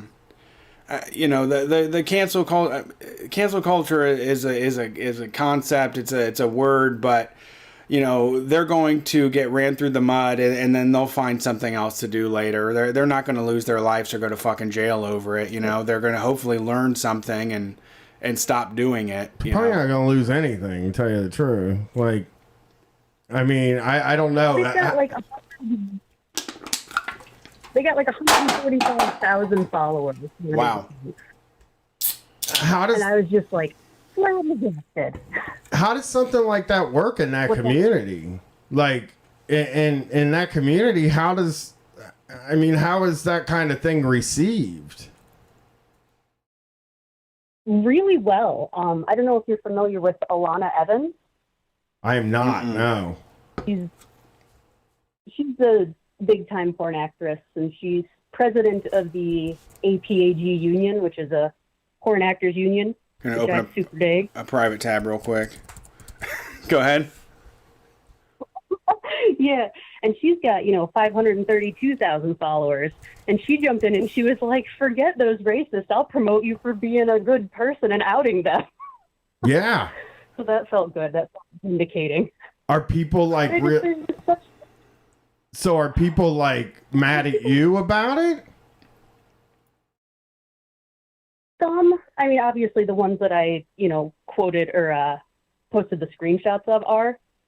And then a lot of people are like, "Oh, you're just doing this for clout. You just want drama. You just want followers, and you want all the attention." I'm like, "No, I want the racists to shut the fuck up."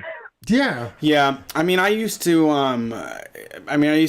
talk about it, but I wanted to do a stand-up routine that revolved around like being a white guy and how there's this very nervous moment when you're like at a job or at a party or something, you're around 2 or 3 other white guys, and all of a sudden you're like a group of white guys, and there's just anything can be said at that point. There, people really assume a lot about how you feel or what you think is funny or what's okay. And I've always been unliked because I don't handle that stuff well. I usually out people or make a scene. But you did the right thing. That's not why you're unliked. Sure. There's plenty of reasons.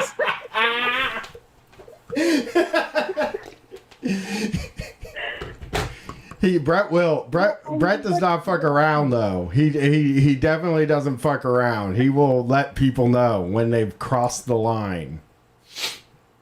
I'm the same way. What I said, I went, hey, I'm not comfortable with this conversation, and I left.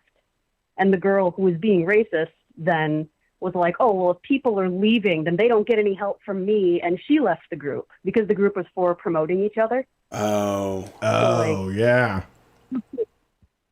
You can't get help from my 145,000 followers if you don't like my racist jokes. Yeah. I mean, when people get busted doing racism, they do freak out a little bit, I think. Yeah, I mean, there's a panic that sets in. I worked with this guy for years that he's racist as shit. You know? Don't believe they are. He believes he is. Oh, okay. He's openly very racist. Okay. And, you know, he was friends with a lot of the black people at work. He talked to them and was jovial and nice to them. And I think he saw them as, you know, they're good. These are good ones. Right. You know what I mean? And I know for a fact that he was terrified that people were going to find out that he was posting on Stormfront and shit. And it just always was like, people always say that racists are cowards, and it's like yeah, yeah, it's cowardly. If you really believe this shit, then maybe you wear it on your sleeve. You go out there and you are that person, you know. Yeah, I mean, it takes a very low person to make those type of jokes. I mean, it's just the worst. And yeah, I don't think that it should be allowed. I mean, everybody knows it's not okay. Everybody, you know, we talk about it openly, and people, you know, say they aren't racist. That's what I was going to say. Is I think that for someone like that, they probably consider themselves not racist, but just like an edgy comedian of some sorts, which is like, you have to get out of that for sure. It's not going to work. And I mean, you know, if you do it over and over again and it causes problems, that's supposed to correct your behavior. And if it never corrects your behavior, hopefully you get fucking ruined. I mean, hopefully your life is ruined is all I can say. Well, the problem is, like, once the girl left in her huff, you know, the owner of the group added me back into the group. And then the next day, the owner of the group and her friend were like, oh, can we add our friend back? Can you please unblock her? And I was like, no, because if you have a table full of 9 people and that 9 people agrees to invite a Nazi to dinner, then that's 10 Nazis having dinner. Right. Ooh. Like, I'm not going to be associated with that.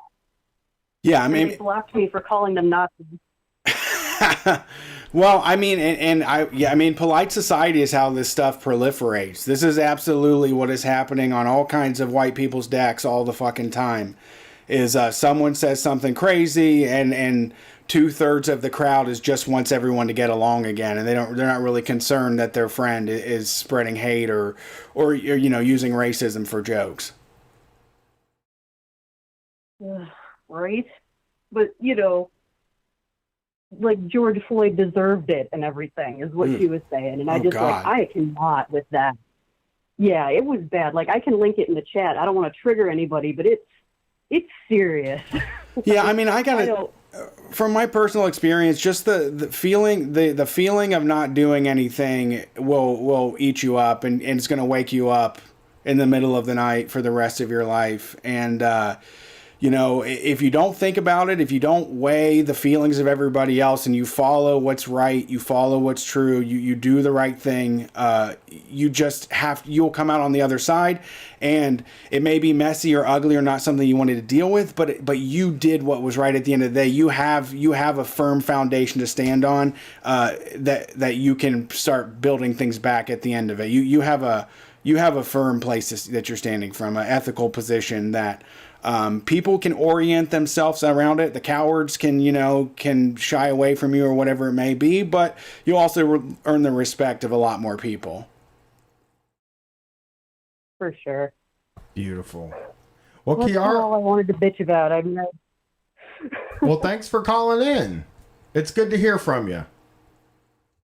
me too. You should follow me back on Twitter, Brian. Brett follows me. Oh, geez. I'm sorry. I didn't know I wasn't. New account. New account. God, yeah. I'm just giving you shit. Thanks again for all the you guys. Yeah, have appreciate a good night. See you. Brett, Bye. I gotta tell you some bad news. What? I got bad news. They don't sell white tracksuits. Well, white on white. Why does it have to be that brand? It doesn't. I'm looking at Nike too. Okay, just any. Well, I did find a pair of Tech Essentials, Nike Sportswear Tech Essentials, white pants. No, I don't need Adidas. I actually would prefer Nike, right? Because I wear Nike shoes. And I don't want to get caught perping, as they say. Sure, important. Yeah, people would have murdered me at school for that, right? Sure. But no, it's not Adidas, just Adidas for me. But nobody makes them. I think white has become such an This sounds like a political statement. Now I don't even want to say it. But you know how people just don't want to wear white anymore because they're like, oh, it's gonna stain and all this stuff. But it's also the freshest and cleanest. It's the I mean, you're going to have to get sweats, man, because all the highlights, it looks like all the highlights, Puma, Adidas, any of them, they're going to put a colorful stripe down the side. I mean, you're 90% white fabric, though. I know, but you want the white stripes or the gold stripes. Have you be good?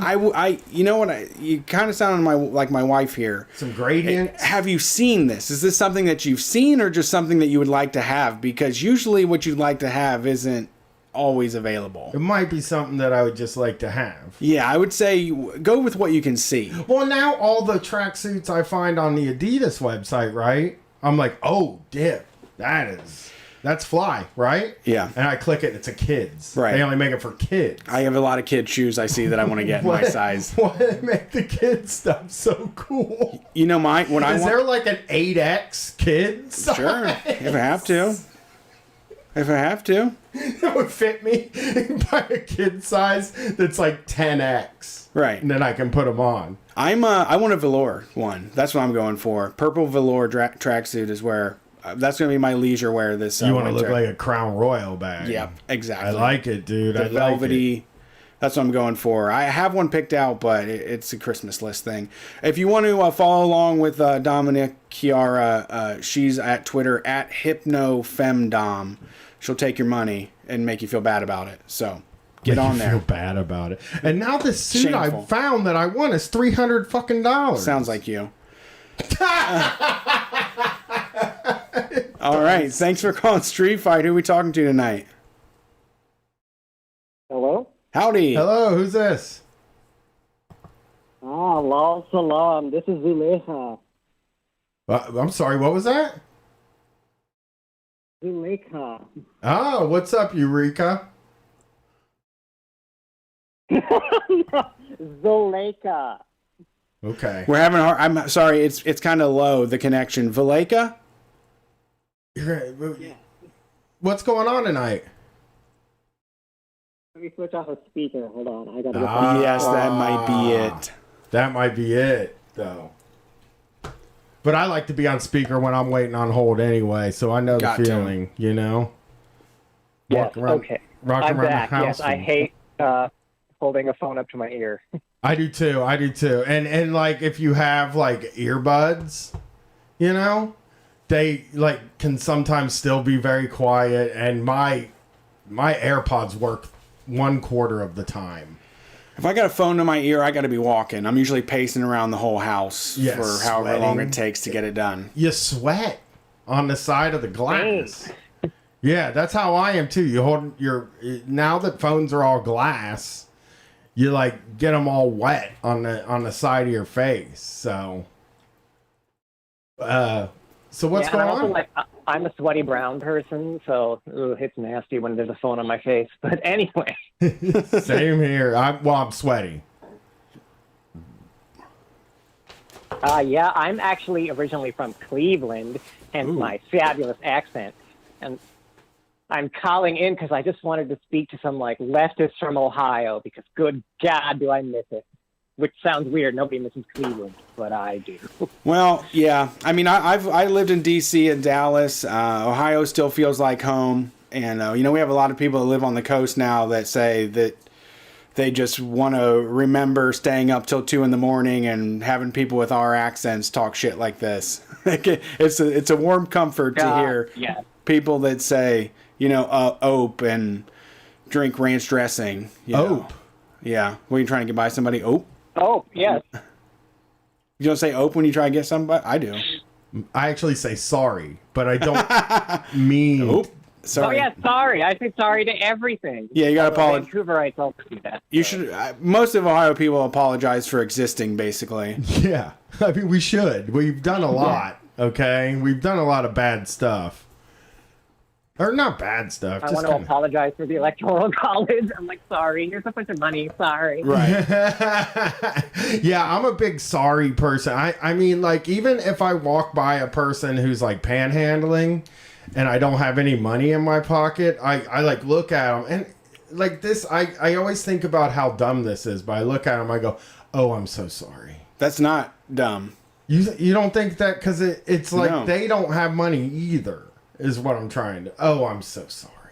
Well, I had a guy come by and I checked in my wallet and I was like, oh man, sorry, I don't have any money on him. And he said, God damn, man, thank you for just acknowledging me. Everybody just walks by me like I don't fucking exist. Oh, yeah. No, I for me, it's I feel bad that I don't carry cash on me. I've bought people meals before.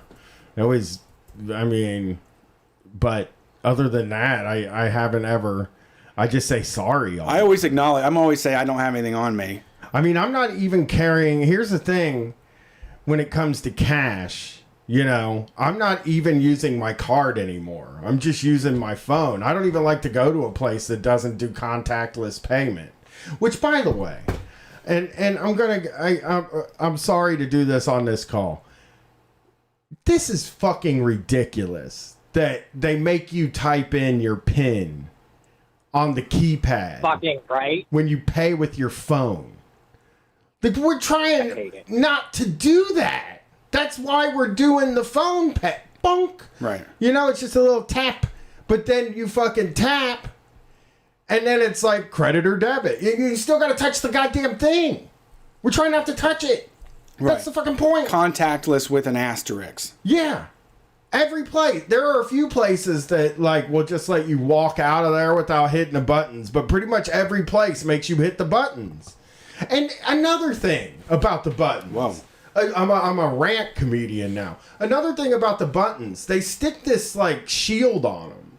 Right? Have you seen this? Have you seen this? Have you heard this? They put this clear plastic on it. What the fuck is the point of that? Prevents the crumbs going between the buttons, maybe? No! It's supposed to be a germs thing. That's the reason they're doing it. But they never replace it. It's theater. It's 100% theater. Because if it was a real thing, you'd replace it after every single person. They would never do that. Right? Yes. Thank you. Brett's giving me a look. It's no. I agree. I'm not a guy, I'm not even freaking out about germs. That's not the kind of guy I am or anything. I'm freaking out about theater. This is theater. Right. We don't need this. We got to cut it out. Just cut all this shit out. You got to wear a mask in a restaurant until you sit down. Then you can take the mask off. Why the fuck do you have to wear it in there? Why do you even have to put it on to go in there? Do you not breathe when you eat? Like, I'm very concerned. I know. Yeah. I can't. I don't know, like, what. I don't know what we do. Like, I don't know why we do all this stuff that is unnecessary. To make money. Someone has to make money. Everybody has to make money. The only reason we're doing this is because we have to make money or else we'll die. Yeah, you're right about that. I mean, yeah. But it's just goofy. It's like nobody said. I told Brett this last week, and I might have said this on the show, but I'll just say it again. I was telling Brett this last week that I was walking by a bar with my wife the other night. We were out on one of our night walks, and they let a guy in wearing a fucking ski mask because technically it's a mask. And they let him walk in. Yeah. That's the rules. It's just, it's outrageous what's going on out there. They're like, I don't know why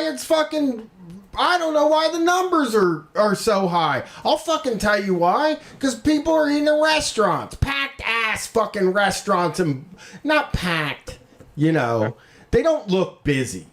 Some do. The one by my house. Yeah, is that the one you're really busy. remembering? Too busy. Yeah. There's one by my house that's very busy. Yeah. But it just is like, we should just do the things that we have to do to limit this and stop pretending. It's the pretending is frustrating to me. Very frustrating. Any other Ohio issues you would like? Thank you for calling in. Yeah, just yelled while you're on the phone. Well, actually, the main reason I wanted to call is because my brother got COVID, and I've told no one outside the family, and it's killing me. Oh, really? Yeah. Are you in the same city as your brother? Is he Ohio? No, I'm in Canada. He's in Los Angeles, California. Oh, see, it's weird. And he got it because his boss is a lawyer and he works for a law firm, and his boss never wears a mask and would proudly go out in risky situations, and then came into the office showing symptoms and gave it to my brother. Now, thankfully, my brother's fine, but I'm like, these fucking capitalists, and it's the most useless profession. It's lawyers. He was like, why don't you have to come into the office? And I'm like, oh, you just have to. It's the rule. Yeah. Yeah, and that's also, I mean, what the fuck? You these people that are like, well, they can say whatever they goddamn want, but this is my business, and I don't have to wear a mask because I says so. It's the same thing. If lawyers just say it with a wig on or something, barristers. Barristers. Yes, exactly. The law doth proclaim that the outside environment shall not be the same as my business. Sorry, go ahead. And the front desk receptionist they hire, she doesn't believe in it, which I don't know what that means. So that's great. Yeah, if they don't believe, some people don't believe in guns either. The boss had to go to the hospital. So wow. Yeah, my friend's boss. Yeah, my friend's boss was. The story was hilarious where he was like, the darndest thing happened. I went to Myrtle Beach and I got COVID. I can't fucking believe it. It's darndest thing. Yeah, what the hell? This thing's pretty fucking catchable. What the heck, are Rooney? People are getting this? What the ding dong? I mean, when you say that they don't, when you say that they don't think it's real, I was actually listening to a podcast about shock jocks that isn't about shock jocks. It's about other podcasts from a shock jock perspective. I did their ideas, but they had a stand-up comedian on it that said COVID's a hoax at least 7 times on the show. And they just mean that it's not really happening. Right. Which to me is very hard. It just seems hard to ignore. Yeah. I mean, I guess if the entire world is creating media and doing the news and writing articles just to trick me, I guess that's the case. That is another thing. That's what I was trying to figure out, what the incentive is for the doctors to be lying about this. Why are they lying? Can you explain that to me?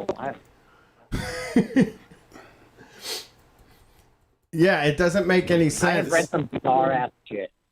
Did your brother like? So he's feeling better and kind of got past it. What was the boss like? Like what was the boss's response to this? Well, I think he might have recently just gotten out of the hospital, and they are still saying that, like, oh, once everyone recovers, everyone still has to come back into the office. And I'm like, what? So more people can get sick? Like, what's the plan? Like, just work from home. You're lawyers. All you do is write shit down. That's true. It is weird. Send emails. Yeah. Look at documents. I mean, people aren't going into court, are they? I don't think. Not in California. No, court is virtual. Yeah, you don't have to be there. They just They're all want you virtual. there. Yeah, they want him Yeah, exactly. there. Yeah, it's a power move.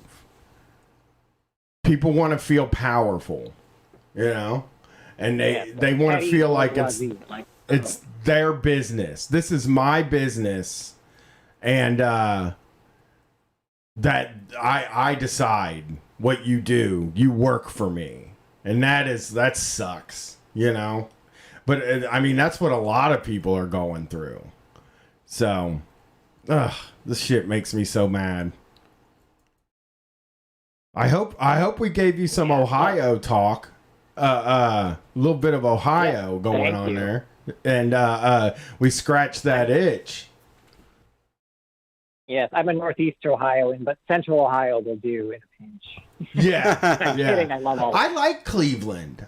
Me and It's Brett great. actually enjoy Cleveland. Every time we've gone up there, well, one time we went up there was terrible, but then the other time we went up there it was great, and we even spent 3 days there the last time we went up there and just kind of stayed with our wives and hung around in the town, and it's a really cool place actually. Yes, I love it. And I miss the food. Someone send me a casada cake. Good Lord. It gets a bad rap. Cleveland gets a bad rap from people from New York and stuff. And I think it's a great city. I think it's fun. It's cool. It's cheap. It doesn't cost as much. It's very old world. It just feels like old world. It's more closer to Pittsburgh. Columbus doesn't have the same like history and charm that I think Cleveland has. Columbus doesn't have any history or charm. That's the Yeah, a little charm. bit. That's Columbus's charm. It's actually no history. There is none. Well, thanks for calling in. Columbus, circa 1920. Yeah. Yes, thank you. Thank you for have a good night. Yeah, appreciate it. Let's announce some winners, dude. You want to announce the winners now? Why not? Why not? We can do it. Why not? All right, let's see here. So the winner of the call-in competition and one full day off of work, number one, who do you think it's going to be? First place or third place? First. Which should we? Wait, how do you do it? You want to start 3, 2, 1? I think you do 3. Okay. 2. Let's do it. 1. I like that. Third place. Builds tension. Yes. Third place is call number 8, Stray Shine with the back pain. Back pain, laying on the floor. Good idea. Good idea, yeah. That, we talked about calling off strategies and all that kind of stuff, but the back pain, back spasm is a ripcord that you can definitely pull. Absolutely. Also, they sounded extremely terrified and scared in a way that I sound like when I pull my back out and you just feel like you don't know what's going on and everything hurts right now and you're confused. Mm-hmm. So, winner of the t-shirt is back pain. Back pain. At Stray Shine. I will get a hold of you and get your information. Number 2 here got 35% of the vote. Oh. The second round of votes. Was the very first... Wait, no, I'm sorry. Sorry, wrong one. I'm sorry. Okay. Poor. Oh, no. It's done by color, and I read the color wrong. Call number 6... The forceful call off. Yeah. Lawrence. I like that one. I like that forceful talk. People liked just saying, I'm coming in. I'm not coming in. None of your business. Yeah. None of your beeswax. I don't owe you anything. Are you going to pry? Are you going to pry? I'm sorry. Are you prying right now? Yeah. Did I hear you thinking about prying? No. Because I said I'm not coming in. I have personal stuff to deal with. Perfect. That was a good one. I like that one. I'm glad that one got a run. And that's a donation to the the shoebox. Okay. That's where they said they wanted the money to go. And number one, 50% of the vote. Is it Mrs. Smith? Mrs. Smith, the cat lady, absolute bonkers call off and the best. Thank you so much for calling in. We love you. Yeah. We'll send you $64. You'll get $68. Yeah. $68.40. Yeah. Also, watch her video Antifa Niece. It's really fucking funny. Right on. She just made a video about us. Like when? Today. About fighting in the street. She asked us. She did. Yeah, she did send a message today, and she asked us. She said that she does not mind us hanging in the streets, but she asked us to stop the fighting. Well, and I told her, she's a woman of a certain age, and her fighting days may be over, but I can't, promise I won't be in those streets fighting when the time comes. Yeah. We street fight. That's what we do. That's what it takes to get things done. So thank you to everybody that participated. We've got some more ideas for call-in shows. We're going to make these happen again. It was a great time. And find Mrs. Smith wherever you're at. She's great. I love her calls. Yeah, it was funny. All right. Next call. Thanks for calling Street Fight. Who are we talking to tonight? Hey, it's Katie. Hey, Katie. How's it going? Not too bad. How are you? Doing well. Great. One of a famous Street Fighter, long lineage. Yes. Of being in the group. Oh, okay. Helpful comments. Yeah. Yeah. What's going on tonight, Katie? Katie/Moxie. Oh, yeah, I know who you are. I have to be reminded. The egg on Twitter or on TikTok, right? Oh, no worries. Well, I don't look at TikTok. Yeah. Oh my God. Yeah. No, I am the egg on TikTok. Yep. What's that? You gotta explain. Oh my God. So, well, I make like one TikTok video every 4 months or something when I decide I'm like, oh yeah, I'll get into TikTok, and then I do one video and forget about it. But because I shave my eyebrows off for drag and I do my makeup for drag in a wig cap that covers my hair, when I'm getting into drag, I look like an egg. Just imagine, no eyebrows and a smooth head. It's pretty impressive. Oh, okay. But that's the setup. That's the my base greatest talent. to make the magic happen. Yeah. What's up, Katie? What's going on tonight? Oh, not too much. I played some D&D with my friends, the session that I'm the dungeon master for. And it was complete chaos, and it was amazing. Fun. We need a dungeon master to do. We've been wanting to do it for years, but we are so bad at following through on stuff like that. But it's winter and COVID now. We might be able to do it this year. Yeah, I think. Yeah, exactly. Katie offered her services. Okay. Icy Jake wants to do it too. Wants to do what? D&D. He wants to play D&D? Yeah, that's what kicked off this whole thing, was that there was a post that Jake made about wanting to do D&D. So maybe Street Fight D&D coming soon. Okay. I'll play D&D. Yeah. I don't know how to play it. It is. Oh no, you don't have to know. That's what the dungeon master is for. I've taught a couple of different people how to play, so I'm more than comfortable doing that if that is something you would be interested in. Okay, we'll do that sometime soon. It'd be fun. I think so. You could spend a lot of time getting the perfect I need dice. Time to prep, but yeah, you get to make up your own characters and stuff, or do you pick them, or how's it all work? No, you. So basically, how characters work is you pick a race, like a fantasy race, and then you pick a class. And those are kind of the very basis of who your character is and what they can do. So you can do like Billionaire White Man or something? Billionaire White Man, is that one of them? Yeah, That's what I'm picking. You could do that with a background. You pick race, class, background. Background is like who you are in a like practical sense. Like what job did you have before you decided to become an adventurer? And then you make up a backstory. The DM creates a setting, and then you're good to play. Okay. And they just guide you through the story, and you got to like roll dice to open chests and woo people into giving you their favor. Basically, yeah. Yeah, no, you've got a good handle on it. Anything that doesn't have an obvious outcome, you roll the dice for. Okay. Yeah, I love rolling dice. We love rolling dice. It's the best part is rolling the dice. That's why I have like 18 different sets of dice because I'm a hoarder. Do you use a dice tower at all? I don't have one. I have like a little tray that I use. Okay. One of my roommates has one. They're very cool. What's a dice tower? And can we get one? So it's like usually like a rectangular tall thing that has a bunch of slides in it, and you drop the dice into it to make the roll. It's supposed to make the roll completely random.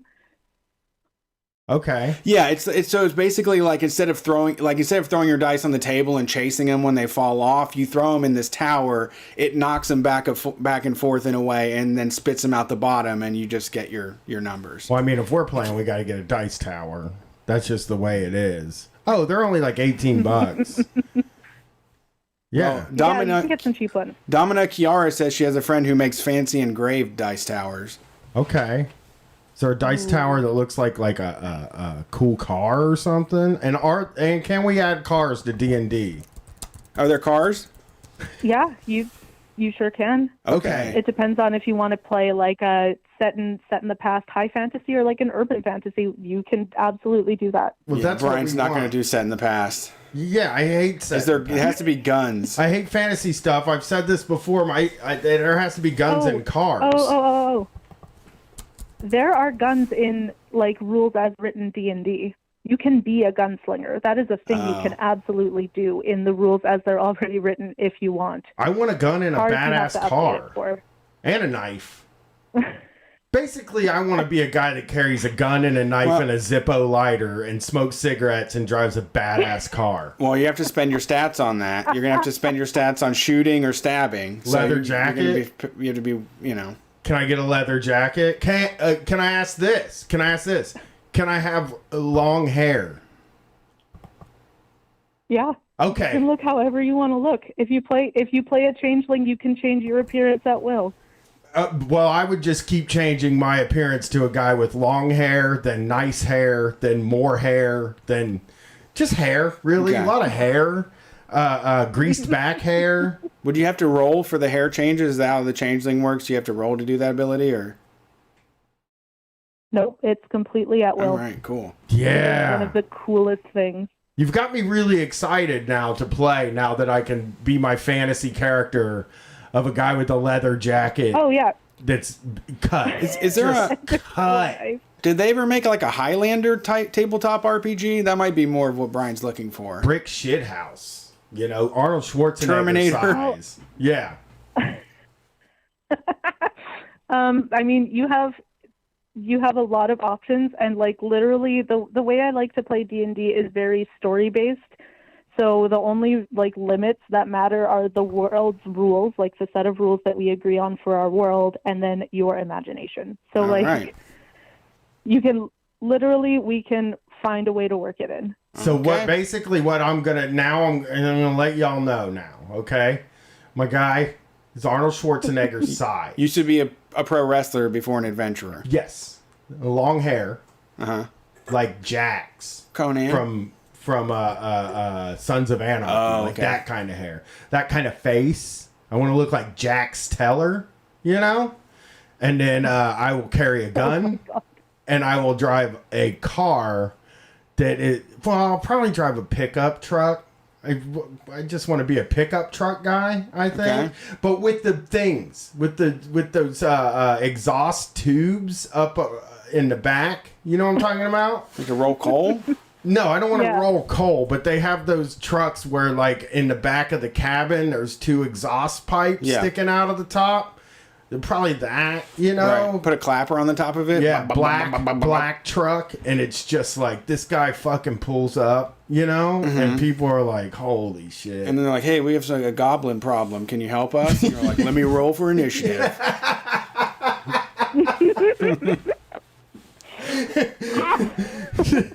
You need a bunch of people killed. That's what my guy will be. Is there a hitman? Yeah, you can be a rogue. You can be an assassin. Okay, I want to be an assassin. Uh-huh. that steals. Also. Well, spend your points right and you can be. Okay. All right. Charisma. I want a lot of charisma. Mm-hmm. Like more than I have personally. Wow. This is truly fantasy. You're reaching, but we will provide. Also, my character used to be in a heavy metal band. Oh, good idea. Also. Yeah. Oh God, yes. But he was the lead singer Absolutely. of a really popular heavy metal band. Okay. That didn't fall off or anything, and like heavy metal didn't like go away or anything like that.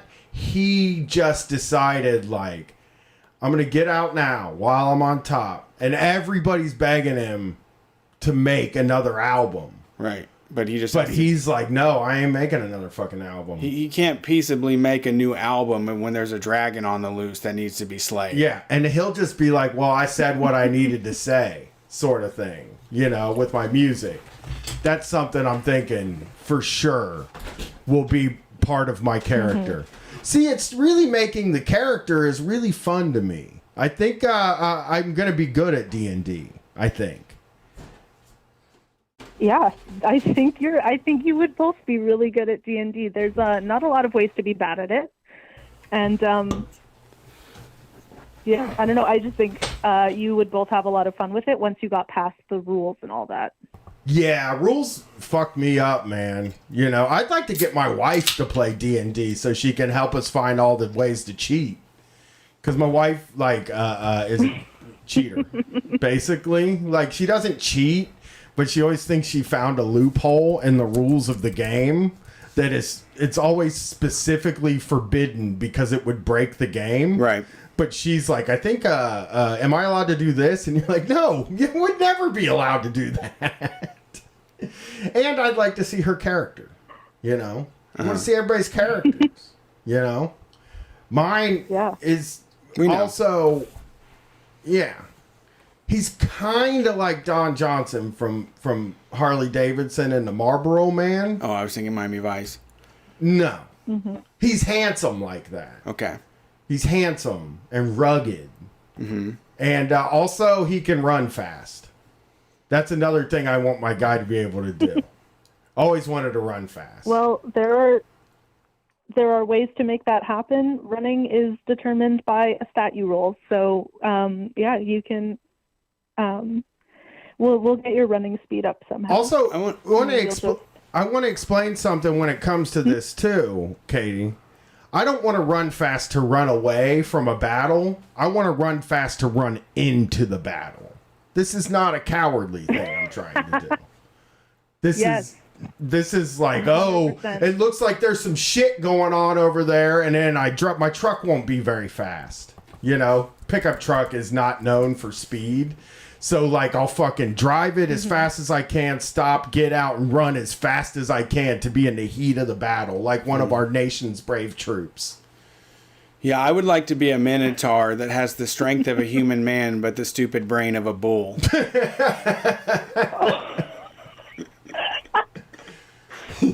A human man. Oh man. Yeah, they just have a man body. Like they don't have like any extra bull. They have a. I mean, it's a disadvantage. That head is so fucking heavy that you're carrying on top of a regular human body. Like a human head's 9 pounds. A bull head is like 99 pounds. I know, and I sometimes feel like my head's too heavy. Yeah. Like now. But you would have a clarity of thought. A bull just destroys its target. You don't have to think about it anymore. You just destroy.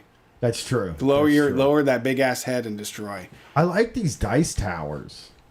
I also like the Dice Tower by Tom Vassell, one of my favorite board game reviewers. Okay. I'm just looking at, like, I've seen some pretty cool ones. A laser cut one. Sure. Like, because we really want it. Oh, yeah. We want one that looks trill. I would like one carved out of bone, to be honest. Yeah, like human bone. Sure. Too. If you can get it. Oh. Well, thanks for calling in, Katie. I think we're ready to play. We're ready to play. We will set this up. Amazing. Yeah, let's set it up. Message me anytime. How much reading do we have to do? Oh, hey. We'll have to see. We'll see how much reading you have to do. It depends on kind of how much I take out of the rules as written and how much I have to come up with on my own. Because if it's an urban setting, that's going to be me creating an entire world. So there probably won't be much officially for you to read, and we'll have talks. We'll go over the rules, figure out like how to play before we play, and then move on from there. So not too much reading. I'll try and keep it down. Okay. Also, anytime my guy shows up, I want Bad to the Bone to play. Just letting you know.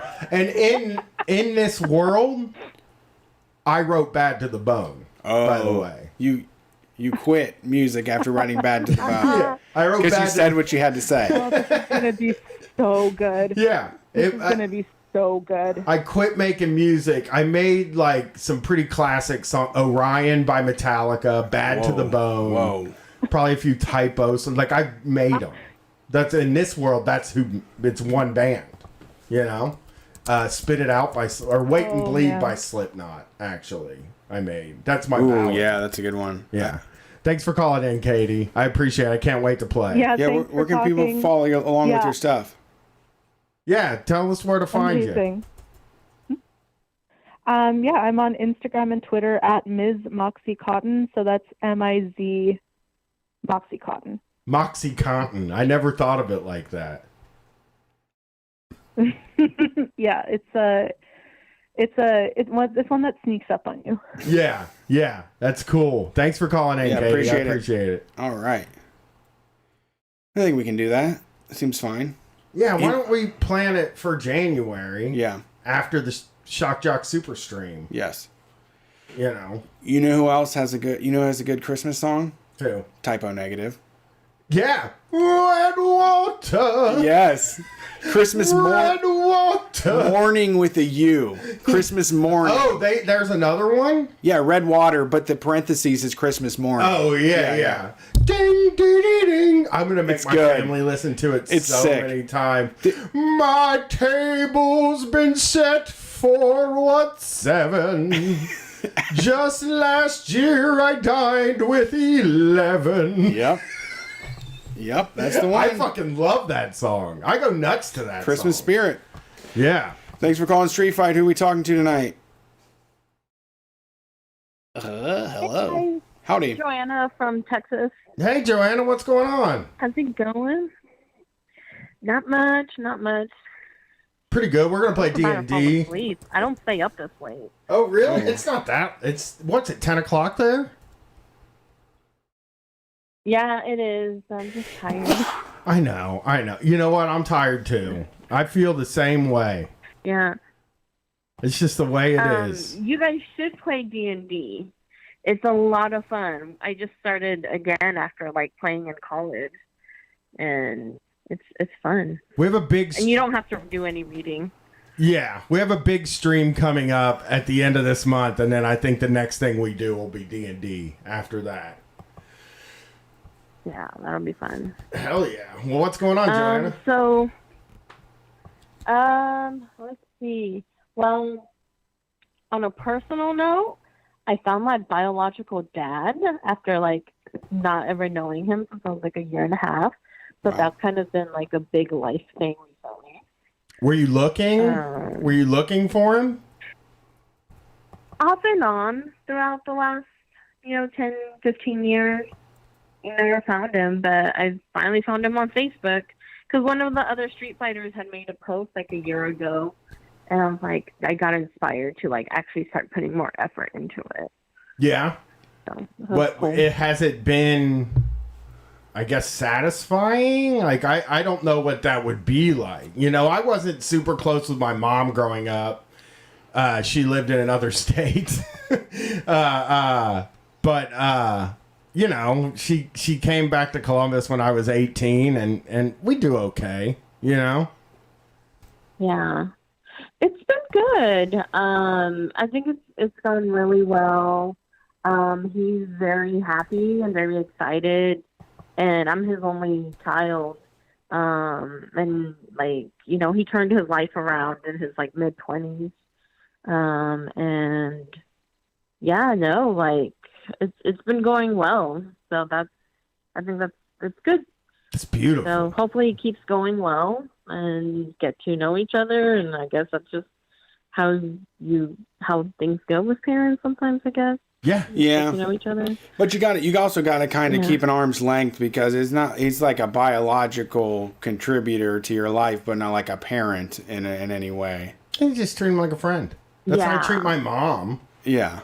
She's somebody you know, or somebody that cares about you or may be interested in, but it's not, it's not the same relationship. Yeah, it's like you dipped when I was 5 and came back when I was 18. It's like, right. You're fine. We're friends. I'm done growing up at that point, right? Yeah, they do try to give you advice, and you're like, wow. But I mean, I think regardless of the situation or circumstances with your parents, the thing that they'll teach you the most is patience and forgiveness, and there's just that connection that you have, and you have to make it work some way, or you have to work through a lot of things that you wouldn't go through if it was just a random stranger, Mhm. Yeah, for sure.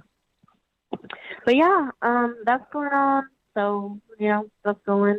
And then I wanted to talk about going to my in-laws for Thanksgiving. They're like the only people in our bubble, just me, my husband, and his parents, that we see every other week or so. Mm-hmm. And they're like suburban, like middle class white people. And it's always a hoot going over there. Because, his dad's always trying to give us advice, financial advice. Mm-hmm. And, oh, why don't you guys buy a house?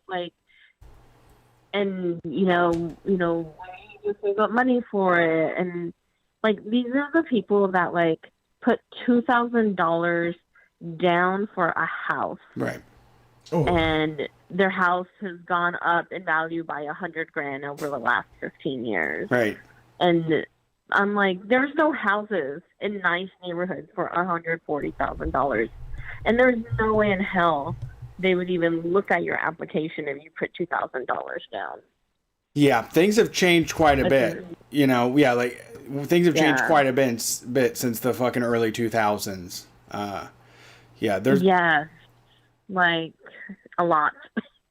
And I mean, that kind of overbearing nature is I guess that's a best practices or something you think you should do, but unless you want advice on that, I don't need it, unless you were like, hey, we're thinking about doing this. What do you think is a good way to do it? But that needless advice is a turn off. It is. But it's always the same conversations when we go over there, and we're just we're doing better off than you guys. Why are you giving us financial advice? Yeah, we know to start saving for retirement in our 20s. We know these things. We know we actually have to save up for a house. If you want to save up 20% on a house, that's a lot of fucking money, and that's going to take some time to do. Yeah, I mean, there's I heard somebody say it, but it made sense to me. Is just that the thing about it is that people have different priorities with their money. There's no reason to say what everybody should do anything with anything, because it's do you feel good about it? Is your life going as planned? Then keep doing it. There's no reason to switch course if you're doing fine.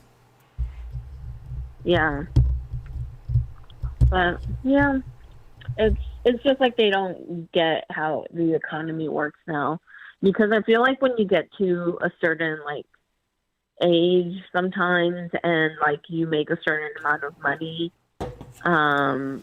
things just, you live in this bubble that you want to keep things how they are, because they work for you, and they should work for you because you work hard, and but other people, they're not successful because they don't work as hard, and it's just not how life works. People aren't not successful because they don't work hard enough. Do you argue with? Yeah, that's my in-laws. Do you argue with them when you're over there, or do you just take the advice and move on? Sometimes I argue. I don't anymore because my husband told me to stop arguing with his dad. Oh, come on. My wife loves it. I know. I throw in my little jabs here and there. It's just like he says just such like old white man shit, like conservative old white man shit, and I'm just like So and then I just like I jab at him when I can little things. He was like talking about how businesses aren't there to help people; they're there to make a profit. But then he's like also worried his job could like fire him any day now. And it's like, hello, yeah, remember businesses are there to make a profit, so they don't really care about you. Right. And he doesn't like hearing that. So yeah, I mean, my wife words, so. my wife thinks it's funny that I argue with her dad. Her dad will start yelling. She's like, boy, you really got him going today. And it's like, yeah. And it's funny because she doesn't have to deal with it because all the women go in one room and all the men have to go in another room. So I get stuck just sitting with a bunch of dudes that have like totally different priorities, ethics, and politics than I do. Yep. So fun. So fun. That's how it is. Is the food good? Yeah. Yeah, it was all right. See, that's the thing about my in-laws. The food's terrible. Yeah, no, it's all right. Her husband listens to this show. She can't dog him out. You can. Oh, I guess that's true. If he doesn't want you fighting, then he probably doesn't want you making fun of him. Like, yeah. Oh, and then his mom was like upset about the supposedly, Biden may, what is it like? I can't think right now. Like payoff or, cancel debt from student loan. Yeah, cancel student loan debt. Like only $10,000. Yeah.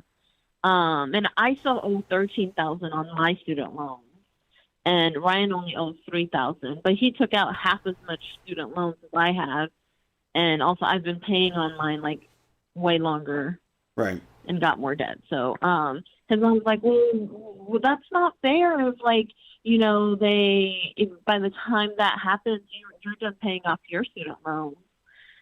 And it's like, he's like, I don't care if other people's debt gets paid and I had paid mine off. Like, that doesn't mean people don't deserve to get that, like, debt swiped clean. Yeah, that was one for me, for my in-laws too, was they were like, why don't you buy a house? And it's like, student loan payments are $600 a month. Like, I would take that money and put it aside gladly for a down payment, but they will take will garnish wages and take our tax returns if we don't pay it.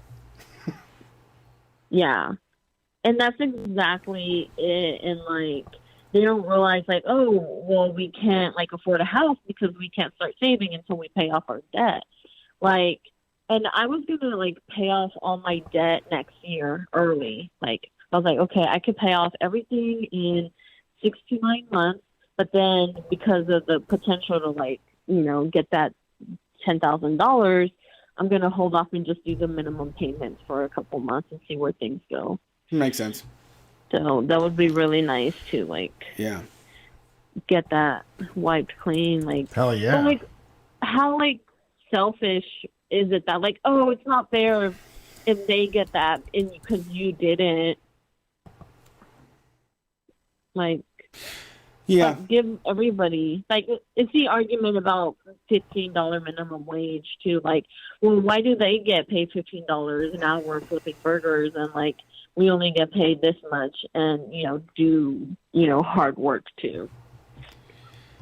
Yeah, it's hard. I don't know. It's hard to make sense of it. I mean, the in-laws are will always be a confusing species. Extremely. Thanks for calling in, Joanna. Appreciate it. That's all right, y'all have a good night. Bye. Bye. Yeah. Got a few more calls here. Okay. Oh, you did it too. There was people jumped in. Sorry. I know. That's why we shouldn't have taken the break at 10. All right. Now I'm exhausted. No, you're not. Thanks for calling Street Fight. Who are we talking to tonight? Oh, hey, it's me, Sam. I'm from Grand Rapids, Michigan. How you guys doing? Good. How about yourself? Well, pretty shitty. I'm like a FedEx contractor, and we're working 6 out of 7 days. We just lost one of those weekend days, and we're working that over peak, and it was like snowing the other day, and I remember sliding around like at 30 miles an hour. Nice. And then they called me up and they're like, "Hey, what's taking you so long out there?" And I'm like, "Oh my God, it's like I'm just trying to work this out." I actually hit a deer not too long ago, and that was in the old FedEx truck, but that was no big deal, really. I was fine. I came super close to and the deer. the neighbors got the deer. Oh. Yeah, the neighbors, there were neighbors, and they were like, "Hey, where's that deer?" It's like, Hey, boom, can I right get there. that deer? Can I knew a guy that hit a deer once and threw it in the back of his work van and did whatever you do with a dead deer. Like, people are like salivating for deer season out here in Michigan, and anytime something like that happens, they can like up their cred, you know? yeah, for sure. I almost And hit they're all ready, like they get their pole barn ready for it. Yeah, I almost hit a deer last weekend when I left. When I left Columbus, or Brett's house, not Columbus. When I left Brett's house, I was driving home and a deer came running across the street. We live in the damn city. It's there shouldn't be any. So there's that. So is it pretty tough doing the whole thing, the FedEx thing this time of year? Are my you just God, subcontracting, or are you? Yeah. You know, it's been a crazy year. I remember last year this time I was doing solar installation, and I was like salting really hard, like trying to. I talked to everybody there, like, and you know how it is, like. Their disparate backgrounds, but everybody was sort of on board for a union thing, and I was like kind of surprised about it. Like here and now there, you'll get like misogyny stuff, and I have to like, whoa, hey, hold on, bro. Yeah, you know, and I'm like trying to talk them out of it, and that's fun. Like, I mean, in a rewarding kind of way. Like dealing with it myself is hard, but like as long as like there's somebody else to talk to, and this job is so like I don't know, like alone basically. You know, you're always out there. Yeah. No one to talk to. But thank God for you guys for podcast stuff because I listen to you. I love the D&D idea. I love the what was it, the purple suede thing? I have pants like that, and oh my God, they're like perfect like underwear for like cold days kind of thing. Mm-hmm. Velour. Oh my God, like yes, you will not regret that. The D&D thing is great. I think look at like a Dresden Files kind of thing. That's like a wizard in Chicago. That's kind of like a good D&D setting to look at. That sounds like something. And yeah, I'm just huge fans of you guys. Love the Chris James Shock Jock thing. That was amazing. Yeah, we're coming Brett back. Actually helped me out on the first Shocktober. Oh, did he? Yeah. I was like cheaping out on the Patreon back then. I'm subscribed now, but like I bought the Shocktober thing because I was like, oh my God, I need to hear about that. Yeah, me and Chris. It was great. It was amazing. On December 29th, me and Chris are going to do a super stream, Shock Jock stuff. We're going to show video, take calls. It'll be a good time, I think. Yeah, I'm freaking definitely vibing tonight. And cheers, guys. Hey, Appreciate it. Good night. Thanks for calling in. Peace. All right. Thanks for calling Street Fight. Who are we talking to tonight? Hey, Brett and Brian. It's Ben from Denver. How you doing? What's up? How's it going? It's going all right. Happy holidays. Same to you. Yeah. Happy holidays. Happy Honda. Merry Christmas. Happy Honda days. All of it. I not calling to complain about my job. Oh, okay. Trimmer at a grow out here. It's a pretty chill situation. That's fun. That does Got a sound nice fun. crew. Yeah, hell But, yeah. yeah. But just calling for a little loose stoner talk. I'll keep it tight. Sweet. All right. What's up? What's on your mind? Just we were chatting about the before times. You know, the dirtweed days at around the smoke breaks. You know, and either of you guys ever run across a particular kind of stoner guy? The dude with the chamber pipe that has like a couple of buds that he's stocking in there. Yes. So that he can. Okay. I totally fucking remember that. Like the big rock candy mountain, like that bud's gonna be so resonated, dude. Like I'm gonna get so high. Yeah, a resonator. I just one. Yes. And we were also talking about that used to be a thing at the head shops, where the foot long chamber pipes that were all intricate and bejeweled and whatnot. Yeah, I do. I think Jason, he's not here tonight, but Jason used to have one of those long ones where you would stick a bud in the thing, and when you smoked it, it would resin up the bud, and then that bud, this is going to get us so fucked up, it's got resin on it. Yep. That is so funny. Holy shit, I totally forgot about that. That and thinking about when those few times when the pipe resin would really hit really good, and how that was probably when you were smoking something toxic, you know? Maybe, yeah, Probably maybe glass shards or some shit. Cutting some oxygen off. Or some kind of metal shit, you know, because all the bowls were metal back then, and you were smoking it through a metal screen. It was like, oh, this is probably great. You can go to the Home Depot and grab yourself some screens. Oh my God. Word. I love that though. Yeah. I love thinking about that resin thing. That is so fucking funny to me. You know, and it's like I mean it's it was all science. It was all like that's the same kind of science, like pseudo fake science, as like drink orange juice when you take LSD, because it'll get you more fucked up. It was just that's all we had to go on. Yeah, back then, secondhand knowledge passed down from the person that taught you how to smoke weed. Yep. Right. Yeah. Now it's like hot and cold running hash out here, and you know. Yeah. For sure. Weed all over the place. So yeah, that's great. Same here. You know. Well, you know that shit, but I can plug my Instagram, and then I put dumb shit on there sometime. And go for it. We love dumb shit.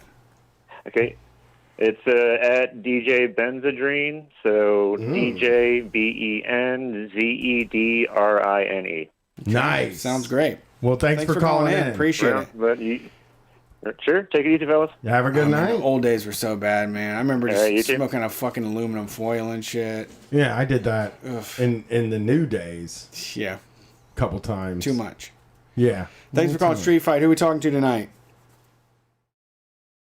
Hi, my name is Cody Lee. I'm from South Dakota. What's up, Cody Lee? How's it going? What do they name the Codys from North Dakota? Sorry. Probably just Cody, honestly. The Lee lets you know you're from the South. As far as I know, yeah, the South Dakota, the better Dakota. Well, I mean, we're both kind of shitty at this whole thing lately, so I don't know, if there is a better Dakota anymore. Anyway, what's up, guys?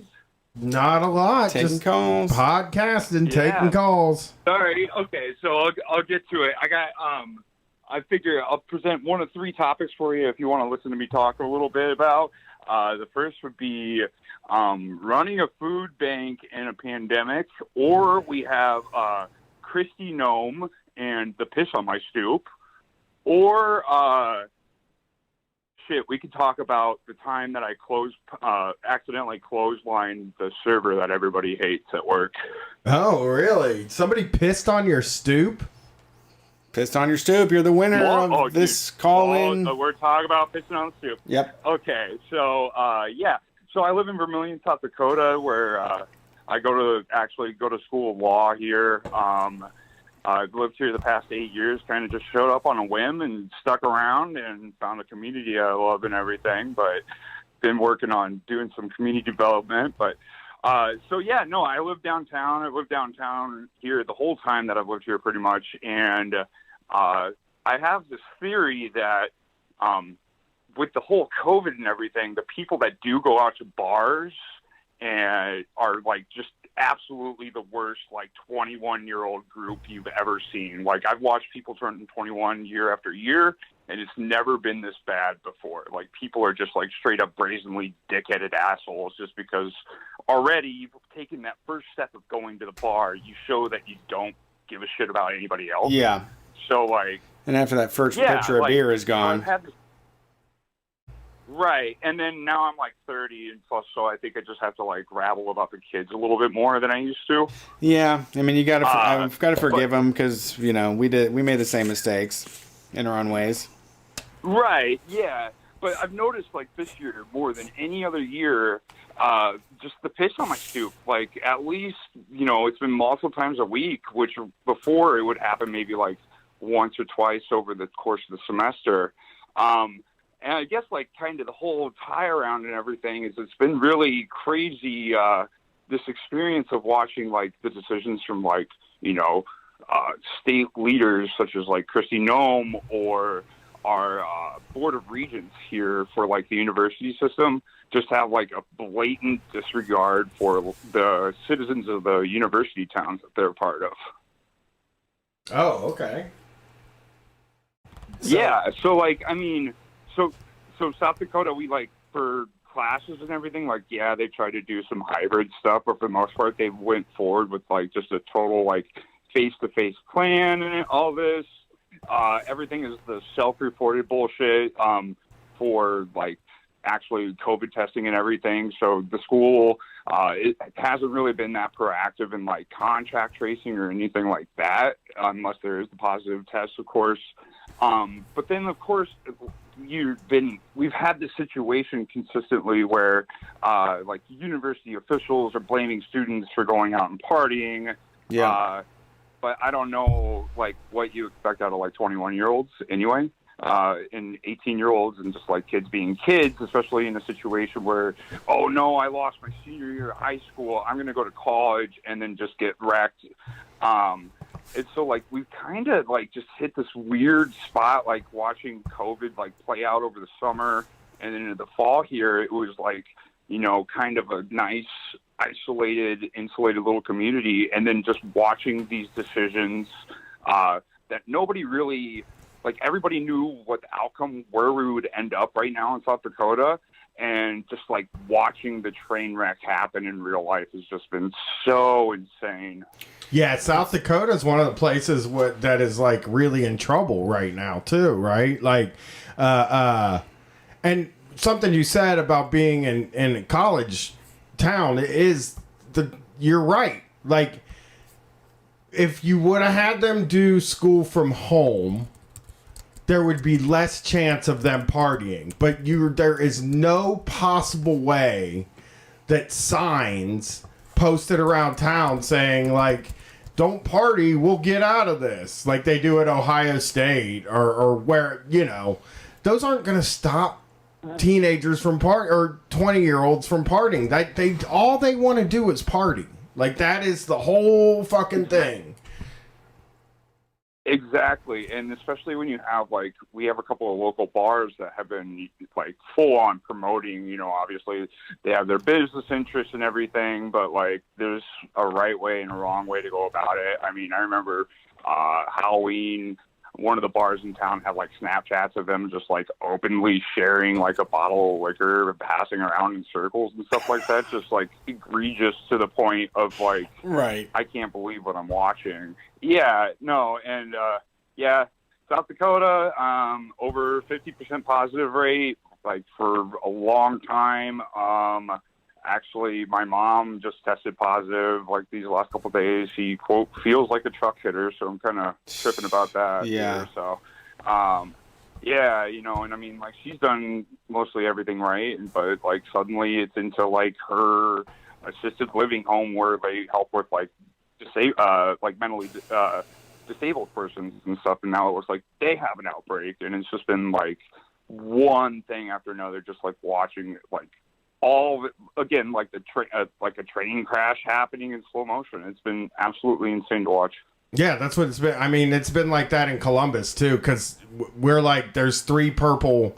We have like some stupid thing, and purple's the highest level scale that you can have. And Columbus, Cleveland, and Cincinnati are purple. And then the rest of the state is in various stages of also almost purple, you know? And I think it sucks to watch. Yeah, I think we have 4% of available ICU beds at one hospital in the state available right now. Otherwise, it's like being airlifted out and, into Minnesota and everything. But Iowa's getting hit just as bad as we are. Absolutely. But, yeah, no, I mean, yeah. So I luckily found myself into like a job fell in my lap in May as like a director of like a food pantry here, and so just like not only like trying to fight back against the general dumb shit policies or state leaders or the lack of any sort of coherent policy other than just freedoms or whatever that means. Yeah. It's been a wild year. Yeah, so, for sure. I don't know. I'm studying for finals, and I thought this was a good way to procrastinate it at some point if I could get on. But I've loved what you guys are doing for years, and thought I would just try to pop in and say hey. And hey, we appreciate it. Yeah.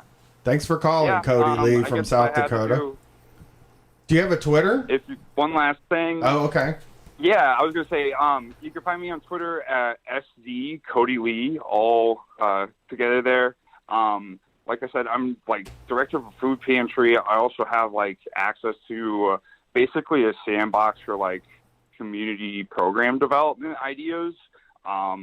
If people are interested in, I'm looking at like doing seed bank library, like doing a seed bank through the library. I'm looking at possible like tool libraries, like getting those programs started. So if you know anything about something that could help me, I'd love it if you could reach out and lend an ear or hand. And thank you for having me, guys. I really appreciate it. Yeah, thanks for calling. Reach out appreciate to Cody Lee. He's a mover and a shaker. He can get some shit done. Hell yeah. Last call. Last call. The one to end them all. Thanks for calling Street Fight.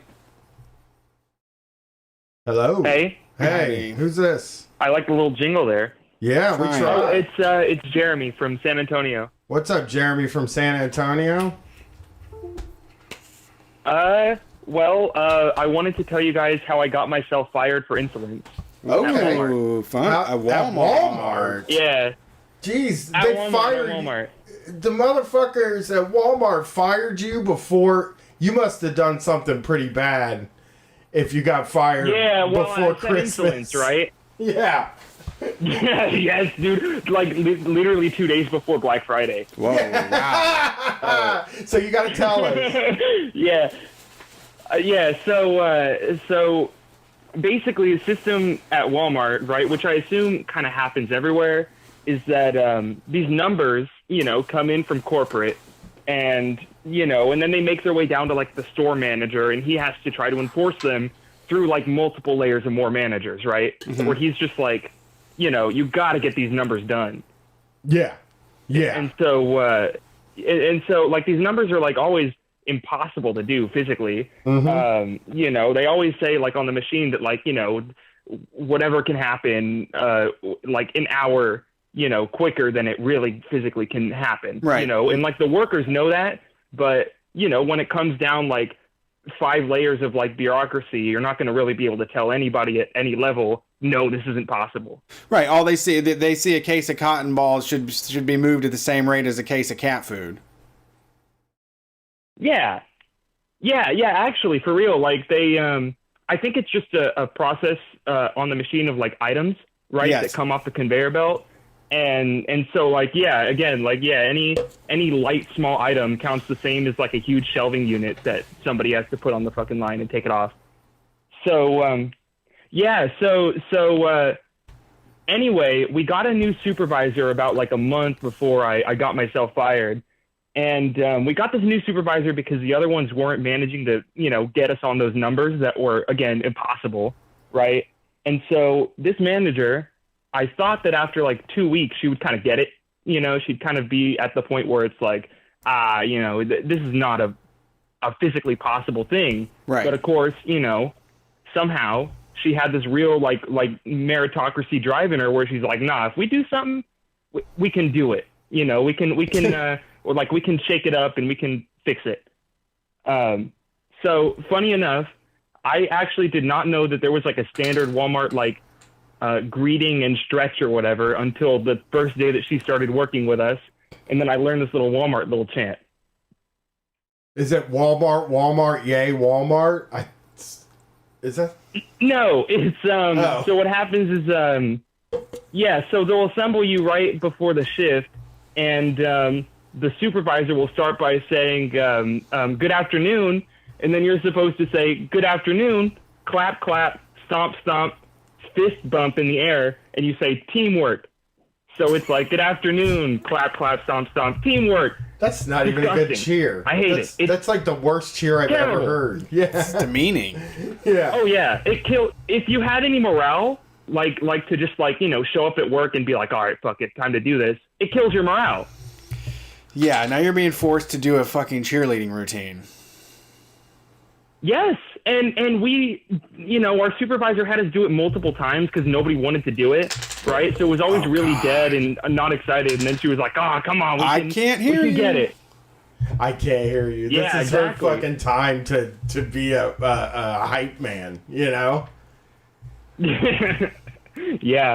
So anyway, so it's been like a month of her just not getting that like certain numbers cannot be achieved, especially if you're understaffed, which we were on the day that I got myself fired. Surprise. So so she was just freaking out. She was like having this whole deal where like the line kept stopping because there weren't enough of us on the line like taking items off.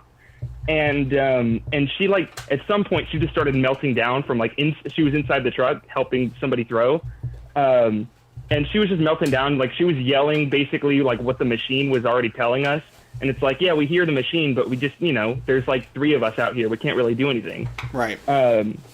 So at some point I was like, all right, look, I can't yell at you or anything because like, regardless of what I say to you, you clearly at the end of the day are going to be told that you fucked up and you're not a good supervisor because, you know, 2 managers up, you know, you're going to have to try to convince him. Right. And, you know, no matter what I tell you, you're not going to be able to stand up and convince this guy. So I was like, screw it. Why don't you call the store manager? His name is Caesar. Why don't you call Mr. Caesar over here and I'll tell him how to do this truck with us. And I don't know why she thought that it was a good idea to call Caesar over. Because it's like she was like inviting the biggest guy in the whole place over to be ridiculed by a lowly employee. Very confusing.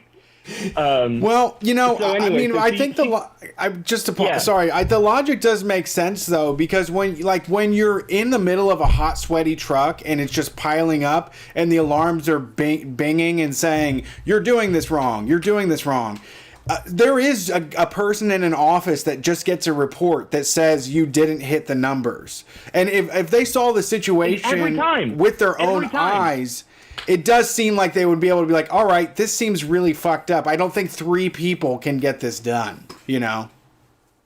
Yeah, right. You would hope. You would hope. Hopes. Obviously, that's not how it works. Of course. Yeah. Yeah, so it's crazy. She called him over. First thing that he did when he came over was he looked at the machine and he was like, all right, well, this machine says that you're getting 9 cases done a minute and you should be at 23 minimum. Whoa. And yeah, I know. Yeah. So I was like, you know, hell, like, why don't you, you know, take up that side and we can get up to 12, you know, let all us together. Let's get us to 12. and he was slightly not amused. Oh my God! Yeah, it was a little street fight. I was really feeling like I was on my way out, like I wanted to quit by being fired by this guy. Yeah, I mean, you capitalize. I mean, you capitalize on the right moment to like embarrass this guy, and to have him, he's gonna have a seething hate inside of him. The way that you looked at him with disrespect and talked to him like a subordinate, he's gonna think about it. He's gonna keep him up at night. Yeah, so he tried doing that thing where he's like, well, do you think I don't know how to unload a truck? And I was like, well, it doesn't seem like you're helping. So, like, these Clorox wipes, actually, they go on the pallet over there behind you, with the other 13. He was not amused, again. He ended up just standing there for a good, 10 minutes, watching us. Like, he probably didn't know what the hell he was going to do about this. Yeah. And then he walked away. He came back, 20 minutes later and stood there for the next, 20, 30 minutes while we finished this truck. I mean, again, the line kept stopping, all this kind of stuff. And he was just standing there watching the whole time, mumbling under his breath, to other people. And getting the guts up. Finally, we finished the truck. And of course, Oh, he was getting the guts up. He was nervous. He didn't know what to do. He was totally panicked. He was like, well, I can't run away from this, and I can't do what he says. So I'm now stuck here in fucking limbo. Well, I mean, I would hope so. Yeah, because, well, you know what? I do like to think that I wasted his time and took his time away because I think really where he wanted to be was standing on the sales floor. Because keep in mind, it's still 2 days before Thanksgiving, and it's a madhouse out there, and he wants to be sure that if there's an employee or something that he sees fucking up, he wants to be out there doing it instead of watching people unload a truck or whatever. So yeah, maybe I had him there. Anyway, so we finished the truck, and then I go on break or whatever, and then of course he invites me into his office with my supervisor as well, and that's basically where I got fired. He did the whole I think what he wanted is I think he wanted me to beg for my job, right? Which is the thing was I didn't really need it. I was already kind of on my way out. But I think that if I had begged for the job, he would have been perfectly happy getting his rocks off by just saying hey, I don't want to see anything from you for the next 2 months. You really pulled a shitty stunt today, but you know what? I'll keep you out of the compassion of my heart. But I better not hear anything. I think he would have liked to hear that. I agree. But I was I wasn't going to give him any of that. So that's my little getting fired for insolence story. I haven't done it yet. I really should file for unemployment because I don't think that getting fired for insolence. Who knows? Find out. I could always file and then not get it, and then. Yeah, it doesn't take that long. I would do the paperwork. I feel the same. I should. There's been plenty of moments. There's been a few moments, even recently, with club promoters and stuff, where they tried to cancel a show, and then when I talked to them on the phone, it became this situation where it's oh, they want me to grovel. They want me to say you're in power, you're in authority, and I do what you say. And when that vibe starts arising, that's when I'm like, you're not getting anything you fucking want. Nope. You're not getting nothing out of me. I know the story Brett's talking about was we were working real hard to book this tour, and this club owner did want us to grovel to them. And Brett was like, I didn't do it, and I hung up on her. And I was like, good. Don't ever. We didn't get into this fucking business so we'd be taking shit from people. Yeah, you're people. Okay, not that people should be taking shit from you. You shouldn't be in that position. But I mean, come on. It's a weird power dynamic that they think that they have. Yeah. Club owners are a little different because they do have power, but it's also fuck you, I'll go to a different city. You're the one who brings them the business, is the point. Yeah, for sure. They've got they have a tiny little kingdom that they can do what they want. But when it comes to that kind of service work or working at a store like Walmart, they don't want to hear anything from you. They want you to be silent. They want you to do the little dance. They really don't. Yeah. Dance your little drill team dance when you get there and shut the fuck up. Do your little teamwork fist pump. Okay, yeah, I don't want to keep you guys forever. I did want to mention, Brett, I know you're a horror movie guy. Mm-hmm. So I'm still okay. Funny enough, I got fired on Monday, and I still have not told my dad yet. But it's gonna happen like probably tomorrow. Anyway, so to keep up like the whole Black Friday ruse, I had to be out for like the whole shift, and I didn't want to be contributing to the COVID problem, but at the same time, at a certain point, at the hour, there's really nothing to do. So I watched a movie. I watched. Have you heard of the horror movie The Dark and the Wicked? No, I don't know it. Okay, it's kind of small in the box office. It's out in theaters right now. It's pretty good. Like, it's a psychological horror a lot more than it's like a jump scare one.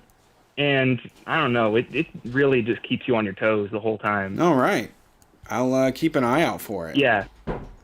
I was trying. Anyway, so that's I guess that's my whole deal. Well, thanks for calling. I see Brian's edited out. yeah. See ya. This was really fun. Yeah, appreciate it. Have a great one. Good night. And keep street fighting. Yeah, you too. All right. Thank you to everybody that tuned into the show. Thank you to everybody that called into the show. We can't do it without you. And, we made it with 5 minutes to go. Brian had to go for extra long because we took an early break. Poor guy. You can send him hugs and kisses. He's on Twitter at MurderXBrian. I know some of you haven't seen him for a while, but he has a new account. The old one ain't coming back. He's at MurderXBrian on Twitter if you want more of him on social media. I'm at StreetFightWCRS on Instagram if you want to follow along with what I'm doing and keep up with the show. I go live from time to time. And on Patreon this Friday, the return of the High Five Friday live experience happens again for Patreon people. So Friday at like 3 p.m. I'll go live and talk about things I like this week. Answer any questions that you have, advice. I'll give you my opinion on absolutely anything you fucking want. So that is happening. Also, the Basement Show on Wednesday. Other than that, get into that Patreon. Help us out, with a monthly donation. If you can't do a monthly donation, we're offering all of the bonus audio, including Shocktober Volume 1, and now Shocktober Volume 2 is available at store.streetfightradio.com for just $5 a piece. We got Teen Fight Radio and the Holy Boys miniseries in there as well. So if you're not able to do that that monthly subscription thing, you can get them as a one-off. I'll see you on Wednesday.